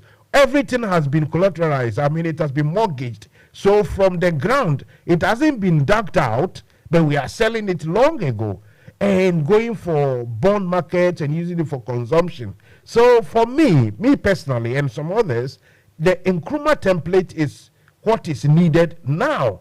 How do we, propagate this? How do we make this attractive? That word again for modern person to know, because our detractors, I say our because I'm a pure Nkrumahist. And if you haven't heard of what I've said before, I said, if they remove that white boy with the blonde hair and the blue eyes on the cross and put Osagyefo's image on the cross, I, Mansa Musa, will worship that cross. You see? So that's where I'm coming from. So who is the blue-eyed boy on the cross? Well, what we have on the cross doesn't look anything like my forefathers, does it?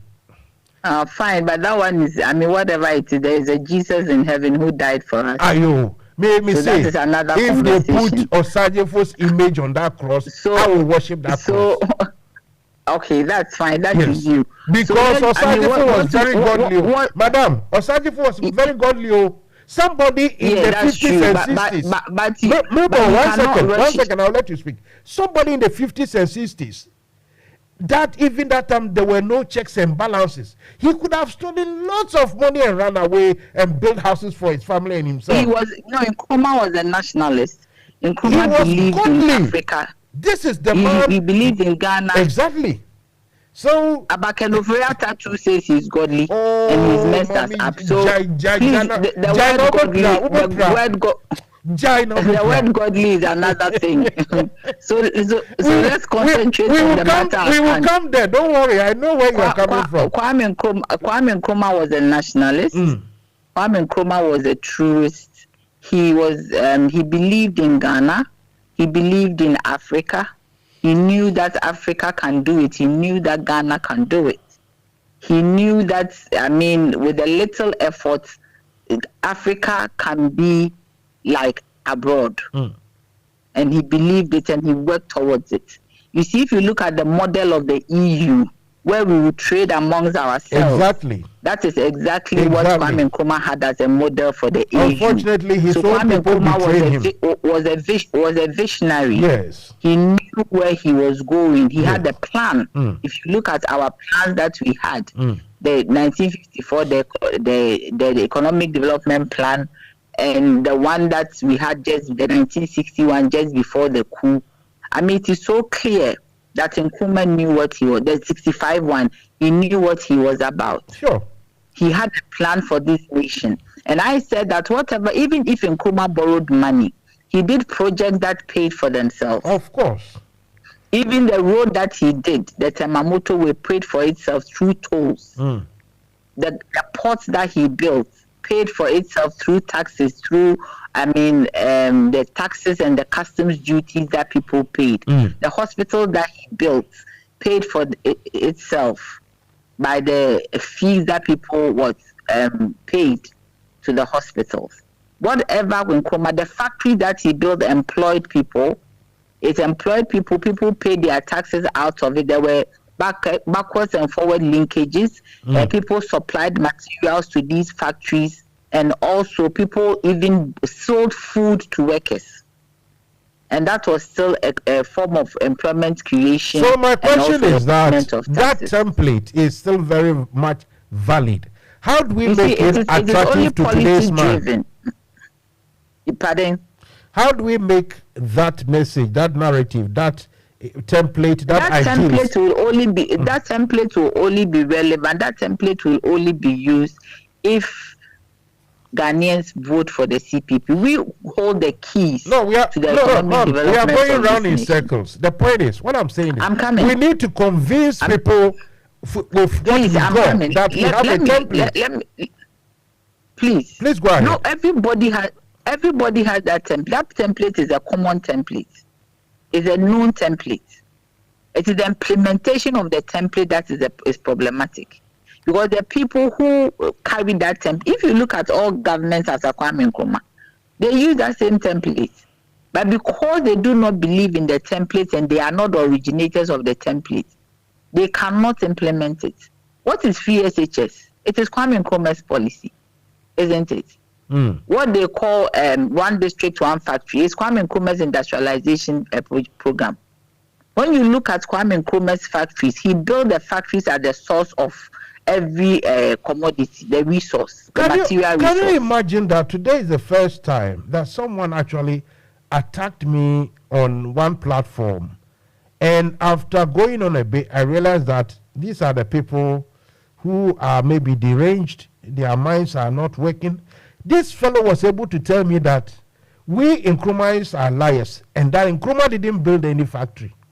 Those factories were left by the white man. That is the figment of their imagination. There are some people within the Dankwa Buzia tradition, the UP tradition, who wish that Nkrumah's name was erased. But when Kwame Nkrumah was alive, he said Kwame Nkrumah never dies. It didn't mean that mortally he wasn't going to die. It meant that his name will never shade away. So that is the figment of somebody's imagination, and it is pure ignorance. And sometimes when you hear people talking like that, the best thing for you is to just ignore them. Because even the people who were not born at the time know that Kwame Nkrumah built factories. And some of his factories and some of the things that he did are there today for us to see. So whoever school that he built are there. Some of the things, recently, I saw a clip, a German who goes about doing his video clips, went to a place in Western region, the place is called, I think, Beposo or something. And he showed a bridge, a replica of London Bridge, the same style, and it's been left to rot. In fact, they have built another, separate bridge which carries the vehicles and everything fine. But this bridge alone can fetch, can bring in tourists.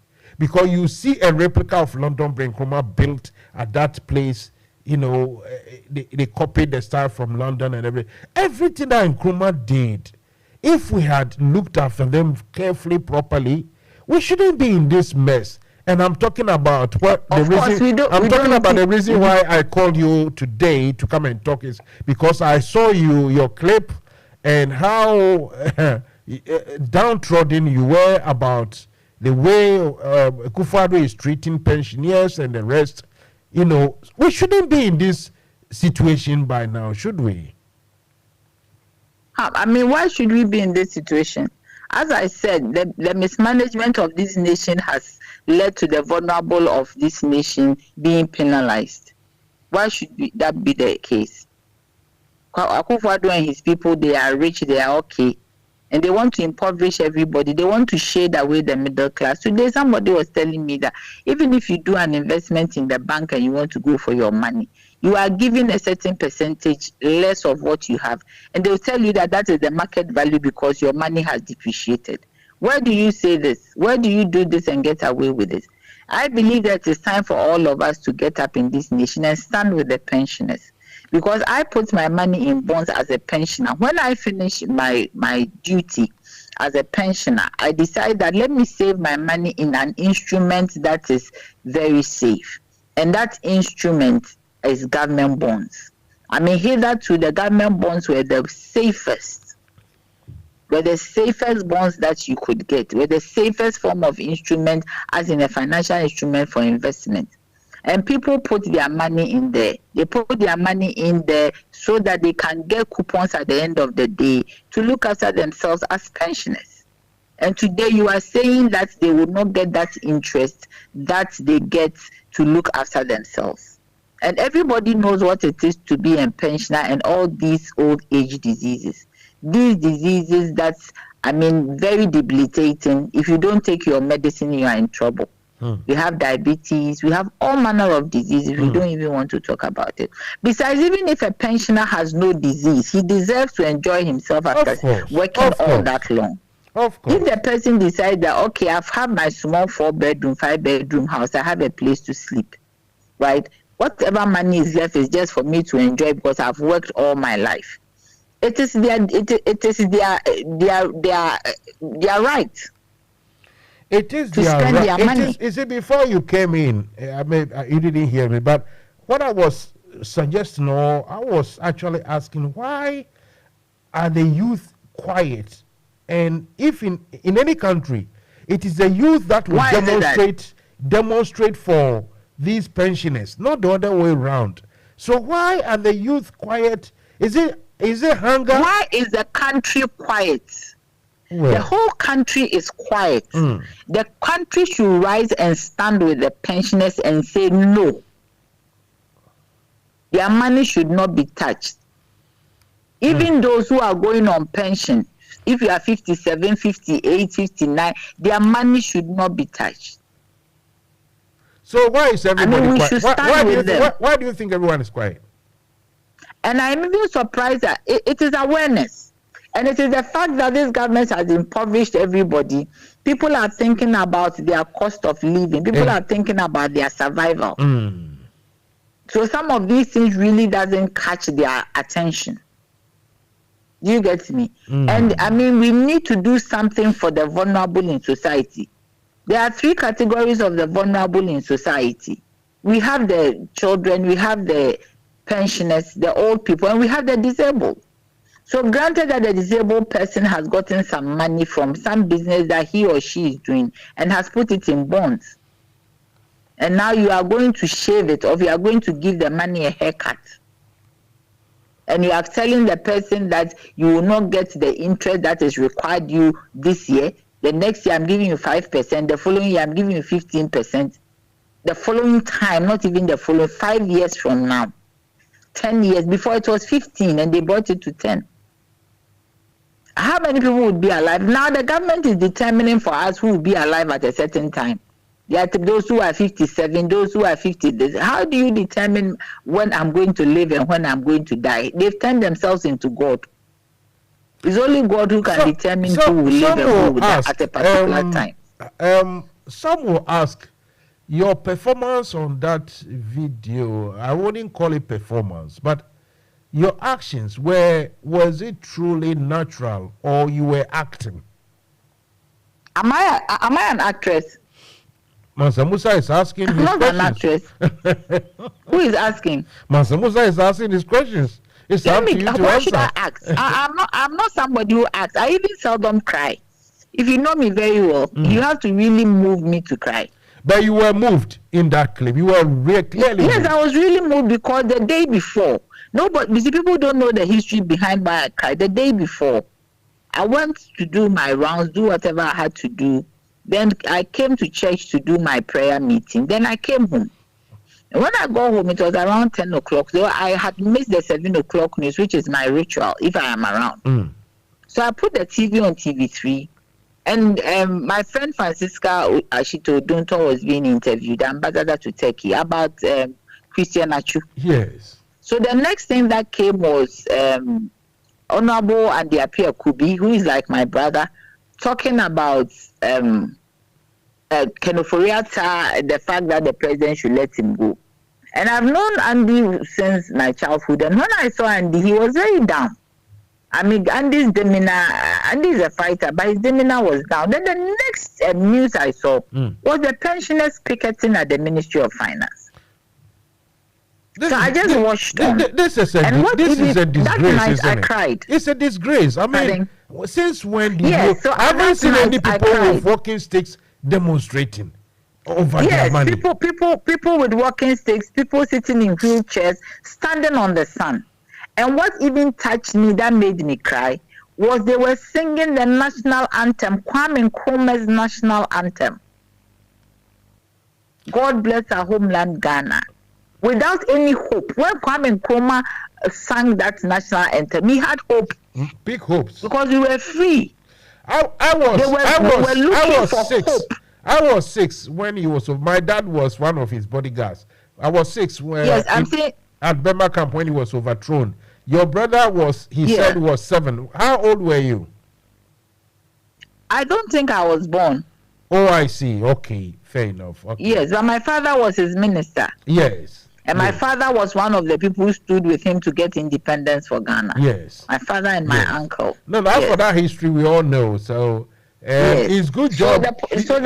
Madam, I'm very proud of you. It's good job you are following your footsteps because I know some names that I just wanted to end this for people to think, Mansa Musa, I want to end for people to not to think that I acted. Oh, listen, that's why I said Mansa Musa asks his questions. Don't take it too hard. I ask my questions, and it's up to you to answer. So you ask, but when you ask, maybe the public is also asking. I didn't act it. Okay, fair enough. That morning, even when I was going out, I was very heavy in my heart. I didn't want to go anywhere. I don't doubt your integrity. But what I was going to say is that the scene that I saw on TV was, I mean, it was, for me, it was pathetic. It was heavy. Look, the reason why I said I was proud of you is that you see your name, right? And you are following your father's footsteps. Now, we have some names in Ghana where they are now, plying their trade or where their beliefs are. It worries me because I have said that, look, for anyone whose ancestors tormented the Osagifo, today I can play ball with them. I can eat with them. So when I see or I know one Bocho who is now a staunch NPP fellow, and you know where he lives? A commander. And he's always telling me stories as to how the Commander Sugar Factory NPP is going to make it work. And he is a Bocho name. Then we have somebody like Okubako, now staunch NPP. It worries me how they manage to love Nkrumah's traitors like this. I can't get it. I don't know if you can. I I said before that these are individuals and we cannot fault them too much. And we don't also have the right to condemn them too much. I think I have. Unless I we think hear Mansa their Musa story. has the right. Fine, but I don't have the right unless we hear their story. Unless we find out why they have done what they have done. So I mean, truly, these things are. You might not know what it is. I know J.H. Mensa's son, who is a member of the CPP. Kwabena Mansa. He's a stand CPP member. Yes, of course, J.H. from the very beginning was part of the CPP. Nana Addo Dankwa Akufo-Addo was CPP before he became the UP person. I think he has conned his way through so many things. So his credibility, for me, I wouldn't vouch for it. Honestly, he was there for a while and he moved. So when it comes to people going here and there, you need to hear their story before someone who was able to talk his way through Rawlings's heart. No, that guy is so much. Anyway, so talking about what has happened, my question to you: do you think Akufo-Addo and his people, they really do believe that Ghanaians believe what they are being told, that this economic mess has nothing to do with them? Or they know that Ghanaians don't believe what they are telling them or what the MPP people are saying, but yet Akufo-Addo and his people don't care? Which is which? What do you think is going on in their brains? I cannot think for them. I don't know what is in their head. What I know is that they have mismanaged the economy and they are not prepared to accept that they have mismanaged the economy. Because for pensioners to do that, and there's no sympathy, remorse. It's almost like business as usual, or it's rather like they are doing us a favor. You see what I mean? That's what I'm asking. Do you think they really know that Ghanaians don't appreciate their work, or they think Ghanaians don't like what they have seen or how they've done, mismanaged the economy, and they don't care? We have not been vehement enough. Sorry. We have not been vehement enough for them to know that we don't like what they are doing. Okay. We have not been forceful enough for them to know that we do not like what they are doing. Because you find some of their communicators telling us Russia, Ukraine, and everybody is quiet. COVID. How can you have a country that had COVID and we are taxed for COVID? And they had money, so much money during the COVID time, coming in so much money. Let's put the COVID-19 account aside. That is another story. But the country is being taxed, a COVID-19 tax. And when they gave us that tax, they told us that they are going to use it to pay for the water and electricity they gave to us for free during the COVID time. Meanwhile, when the Auditor General's report came out, it came out clearly that has not been paid for. The free water and electricity had not been paid for. Meanwhile, we have paid COVID levy since 2021, meant to what? Deal with the COVID water and electricity that was given to us. So they have just mismanaged the economy. They have collateralized every statutory fund to interest payments, not the actual loan, to interest payments. So all statutory funds are locked up. When you talk about it, they tell you the Ghana Airports Company has the same mechanism. Yes, the Ghana Airport Company has the same mechanism for Terminal 3. Yes. The loan was taken in the name of Ghana Airport Company. So proceeds from Terminal 3 to the Ghana Airport Company, as in all the levies, the taxes that we pay, airport tax and all that, is going to pay off the loan. So how do you collateralize an education statutory fund like Get Fund to a loan that has got nothing to do with education? And they will tell you free SHS. Meanwhile, they said the FHS, they started it with the oil money. I mean, nothing is coincides with the suppliers money. the children, the young ones are not getting food to eat. But I am saying that how many people have their kids in SHS? So the percentage of people who don't have their kids in SHS, what is the benefit for them? How are they also, benefiting from government? As in terms of employment, in terms of job, in terms of good health care, in terms of a great economy for me to do business, in terms of buying fuel at a lower rate. When Nana Addo came to power, a gallon was 14 cedis per fuel, petrol.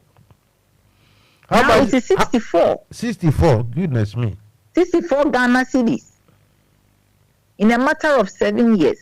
The loan that Nana Addo and his people inherited from Kwame Nkrumah to 2017, 60 years, was 121 billion Ghana cedis. Yes. Now, we have a loan portfolio of almost 540 something billion Ghana cedis.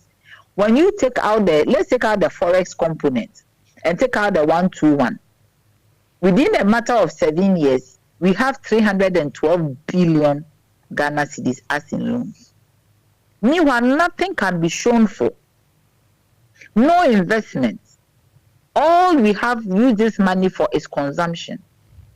This government did not put in place any mechanism or any intervention that will yield some kind of profit or rate of return to be able to pay off interest loans. That if I put loan B to industry and I put loan B to exports, I know that proceeds of ABCD will come out of it to help me pay off my interest. There is nothing like that. Nothing to show for. Today I went to a certain hospital called UGMC, University of Ghana Medical Center. I've heard about the hospital. There was so much politics about it. It was built by His Excellency John Dramani Mahama. Mansa Musa. Today, I had goose pimples over my body. This is a hospital. But at a point, it was just left to rot because somebody else built it. An opponent built it. Is that how you build a country? That's not how to run a country. I've already said. Nana Addo is giving lessons to everyone how not to run a country. Everybody should go and see UGMC. It is not about who built it. Whoever built it used our money to build it, so it is ours. When I got there, I said, wow. I was just overwhelmed. But in the midst of the grandiose nature, I saw neglect. I think nobody cares. Obviously, Ghana we did. Do you get me? I'm like, as if the place is neglected. As if. Do you understand me? You see, this situation, as a an intellectual, do you think this is going to be what we call an aberration, a one-off, or you think Ghana is going to continue in this path, in this vein? Ghana will not continue in this path as long as we come together as a nation and say enough. We come together as a nation and we decide that let's vote for the right party. And that is the Convention People's Party, to come and take over and change things. It does not matter what we see today. Tomorrow, the CPP will come on strong to take power in this nation, to change this nation. A CPP government will be a prudent government. A CPP government will make sure that government works, the nation works. Ghana is industrialized, jobs are created. We just need the vote of Ghanaians to vote for us, to change the dynamics, to change the status quo. So, ma'am, realistically, look, I'm not so much in love with the CPP, but I'm a pure Nkrumahist.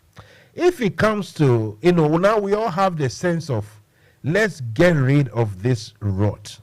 So when it comes to a time, will you people, not you personally, but as a party, be prepared to maybe give some party a push in order to get rid of this? Because the next administration, if it's not NPP, then it will be easier to recalibrate, as they say, to redirect.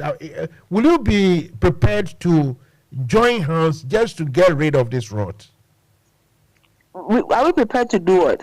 To join hands with, any stronger party that can, get rid of. That is what we are talking about, our unity. When we come together, we will be strong. Yes, but what I'm saying is, in realistic terms, you know what I'm talking about. It is very realistic. As long as we are one as an compromised front. Are you saying 2024 you can beat the NDC to defeat the NDC and the MPP together and win victory? Is that what you? That's what you envisage. But realistically, do you think it will happen? It will happen. Because you see, the danger here is that. Why are you so optimistic? I'm being realistic. I'm not being pessimistic. I'm being realistic. Look, the danger here is that. What is your reality? My reality is that the NDC is strong enough to defeat the NPP, just to get rid of this group. Then we wasn't Goliath. But you said you don't believe in all these Bible stuff, but at least when you were in school, you learned something. Wasn't Goliath stronger than David? Well, if I want to take the historical aspect of it, that's fine. That's Goliath. You were stronger. I am saying that wasn't Goliath stronger than David. Yes, it's just a history book, so I'll say yes. Goliath was much physically stronger. So then what happened? David was a good marksman. He was able to hit the target. That's it. Fine. So are you saying that the CPP, we are not good marksmen? I don't think you've got enough numbers at the moment. Please, for numbers, you see, nobody has numbers. I went to a program and Honorable Oseche Mansa said nobody has numbers. Numbers are determined by the context. Numbers are determined by the situation. You get me? The context in which people find themselves. That is when that is what churns out the numbers.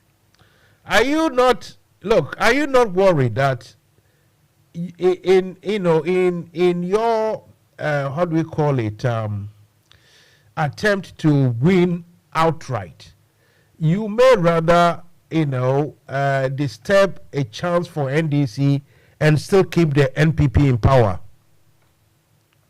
I don't think so. We see.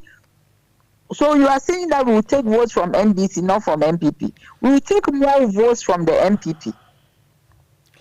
So what is the actual plan? Are you targeting some particular seats to win the seats? For seats, we will target seats. That one is part of the parliamentary, is a key aspect of our victory in 2024. Certainly we will target seats. Certainly we will make sure that we get good candidates to stand on the CPP ticket for the parliamentary race. We are going to do that exactly as part of our plan. But you see, the point is that we needn't even talk about our plan openly. We have opponents out there. The CPP is a party that is feared by both parties and people around, because they know what we can do given the opportunity and the chance. So normally we find it very difficult to discuss our plans in the public domain. But we are not sitting idle. We are really working hard to wrestle power, especially with what is going on. Have you been in contact with our sister Nyaneba? Not Nyaneba. Samia. Samia, sorry. I speak to Samia all the time. Yeah. Yeah. Apart from the personal, just speaking. In political terms.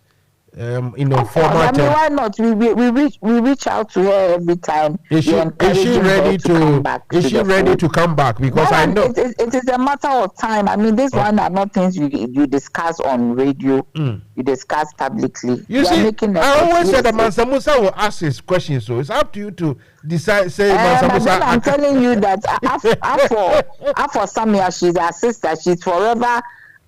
She's forever part of the CPP. Why do you think she is more active and her brothers aren't? That one I can't tell. Why do you think the brothers are not very active? I can't tell, Mansa Musa. I don't know why they are not I acting. once heard, I've forgotten his name. He made some comments and I wasn't really pleased, as apparently he is very angry because his dad didn't buy houses for them and everything, you see. That one is a personal thought. Buying a house for your children is a personal thought. It's not part of governance.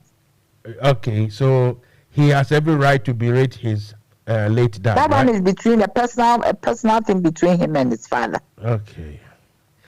Yeah. So finally, though, what is happening? I saw the clip, and I intentionally used the words "if you were acting." I just wanted us to talk about, but I knew.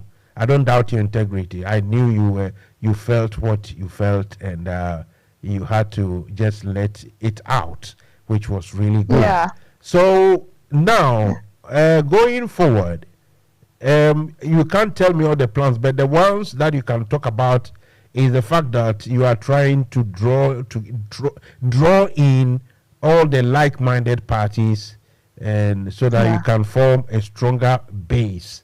And we are also now doing some reorganization at the grassroots level. I mean, to ensure that where there are, vacancies in our polling stations, we work on it, and where we don't have, the executives we work on it. Towards our victory 2024, to see how we can galvanize the support at the grassroots going forward. Right, that's me, Mansa Musa, saying that when you put the image of Osagyefo on the cross, I will worship that cross because I think he was too godly. There's somebody who do the work for man, and God wants men to look after men. Mankind. God doesn't want us to worship the cross. The cross is an image, and God doesn't want us to worship images. If I get the power, I'll put Osagyefo's image on that cross. That is beautiful. So you can worship the person in your heart, but not on the cross. You, Marty. Anyway, and it's only Jesus Christ that we have to worship in our hearts. Are you? He is the savior. Well, that one too. Mansa Musa is not buying these things, because let me tell you something. Whether you buy it or not, it is the truth. No, it isn't. The reason we are going, these people are lying to us. We will have another time for that conversation. Yes. Oh, yes. It's another. Don't get me wrong. Look, the reason why we are struggling so much, these people are lying to us, is that we have been made to believe in this so much so that Akufo-Addo can say, "I'm building a cathedral," instead of trying to build a skyscraper. You build a cathedral. But he has. You see, he has received a lot of resistance on this cathedral. The Christian community will not buy into this scam. But the head of the Christian community are all towing the line, and they are accepting it. I am saying that you have that, but you found bishops resigning. You have dark pits, and you have spent 339 million, and you haven't even set up a pillar. I interviewed Opoku Nyina, and I interviewed Joyce Ayi. They are still there. Joyce Ayi is sitting on TV to say, but you see, worshiping God is not about human beings. God does not it's because of Jesus Christ. And so for Israel. Look, let me be blunt here. But you don't worship Jesus through stones. It's sad. And some people are impending for the car. So a student, a young person will ask you, what drugs are you using? Are you on drugs? To say that anyway, look, it's a topic for another day. I don't bore you with my sentiments. Look, thank you very much. So greetings to your people in London. Yes, I have. I have both young and old listening. I know they don't want to bother me. Openyu Kweku, for instance. But please, which station are you linked to in Ghana? Not linked as such, but anytime I write my stuff, Randiabe and Aniampafo, they read it out on few occasions. That is why you are talking about Metro TV. Okay, yeah. So we'll send our people to the Good Morning Ghana. Please do. In fact, so you can see them. Please. And on some, I will speak to Randy and Annie on it. Yeah, speak to Randy. Tell him Mansa Musa say he wants you guys to. In fact, some time ago, I wrote to Annie to ask, and he said, "Look, it was you, the other parties, not putting yourself forward." But our chairman has been going to Good Afternoon Ghana. I see, and he said it is rather you, the other parties, not putting yourself about. That you people it's not true. Well, that's what. No, but they have to call us. Well, okay. They are calling the other party. TV3 calls CPP. They call us. But Annie has been doing a lot of interviews with. If you have any CPP affiliated radio, you can let me know, and I personally will link and give a good message, because we need to start propagating. Honestly, we need to. That's true. We need to. The message must go about everywhere. It must be made attractive. Let me send greetings to Senior Comrade Fred Amankwa, who is a comrade in the UK. Okay. Yes. I haven't heard that name. I will try and check his number. Maybe if I get his contact, then I'll send him that message. Okay. Yes. So if you can get his contact and send it to me, I'll send you a message as well. Then I will log him onto my show too, because I want us to propagate, to send the message. We want to make it attractive. And all the UK members in I know you have UK members, Ireland, Mr. Adesoya, Opeyinkweku, and all of them. So I'll send my greetings to all of them. Brilliant. They are listening. Anyway, listen. Yeah. I will let you go. Thank you very much for your time. And you're welcome. May everything that we wish for our beautiful country, Ghana, be realized as the Osagyefo wanted. Thank you, and have a good evening. Have a good weekend. Same to you. Right. So it was me with not just a pretty face, but a clever lady, Madam Nana Ya Jantua. A big name like that. I'll tell you about the Jantuas. She has got a different spelling, and her brother has got a different spelling. Strange. Mentiasi Zorende. And the brother know a different spelling. And on also need a different. But don't mean I Jantua. It's okay. Who accept it? After all, it's in Nkrumah's, people. So why wouldn't I'm biased in that respect? You see what I mean? Mansa Musa, I've got some about, let's say, 11 or so minutes, and I'll be saying good night and everything. So let me go for a quick break, and I'll be back. Madam,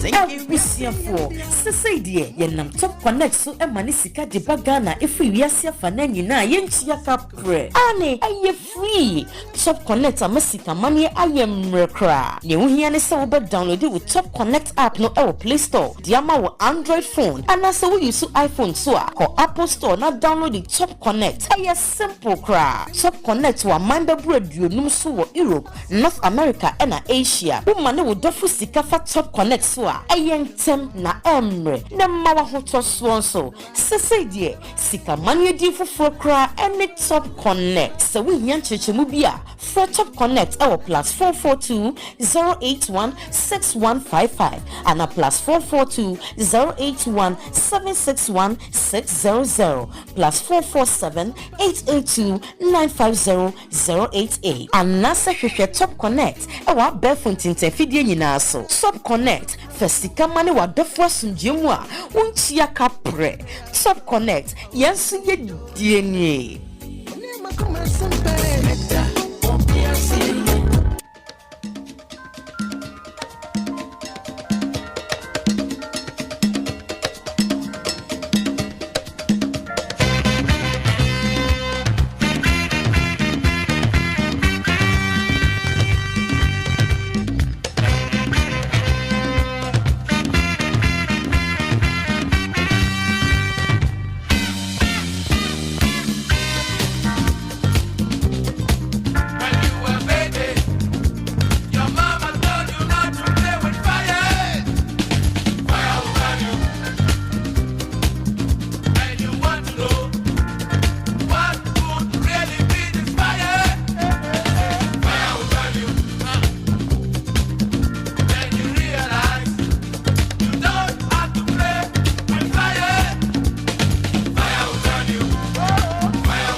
right. I realize that, you're never going to have a plate with fire. LCB sounds a beautiful, beautiful song. This program has come to an end. I hope that, I wish you marvelous, pleasant weekend. And, everything that you're looking for, you should get that one in double. And that next week, we will all be, able to come and do what we do best. And that is do what the Almighty has asked all of us to do. Thank you for your time. And hopefully, I'll see you next week.